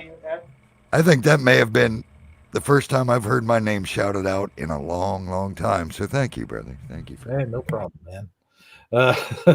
Euler Greg is here, the winner of our first and only T-shirt contest so far. And I will have that in the show as well. Preliminal sticking with us through the thick and thin. He's been there since the beginning. Let's see here. Of course, Vivian with her awesome phone call. Thank you, Vivian. And I did mention Lorraine Lamore, but I forgot to mention she had an awesome phone call as well. Jay Hunter was here earlier. I guess he disappeared, but Eddie Von Keen was here. And let's see here. Scrolling. I believe that's all. Activate. Jesse was here. Oh. Yeah. Good catch, Armor. Trying to think And who don't else forget, I don't know if you said Michelle's opinion. Awake and activate. Oh, I didn't realize she was here. When did she pop in? Yeah, I didn't see her either. When was she here? She's here with us in spirit. I thought she was. My bad. I thought maybe when my power kicked off, I missed her.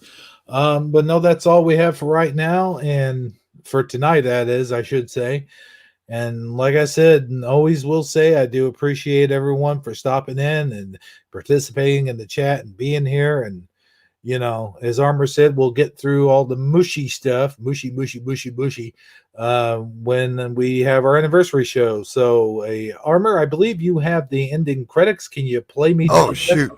Keep talking. Keep okay. talking, brother. I forget I got the ending all the time. Hold on. Talk amongst yourselves, as my partner in crime Hebrew would say. Let me see. Shifty. Well, I'll go ahead and put a final thought out there.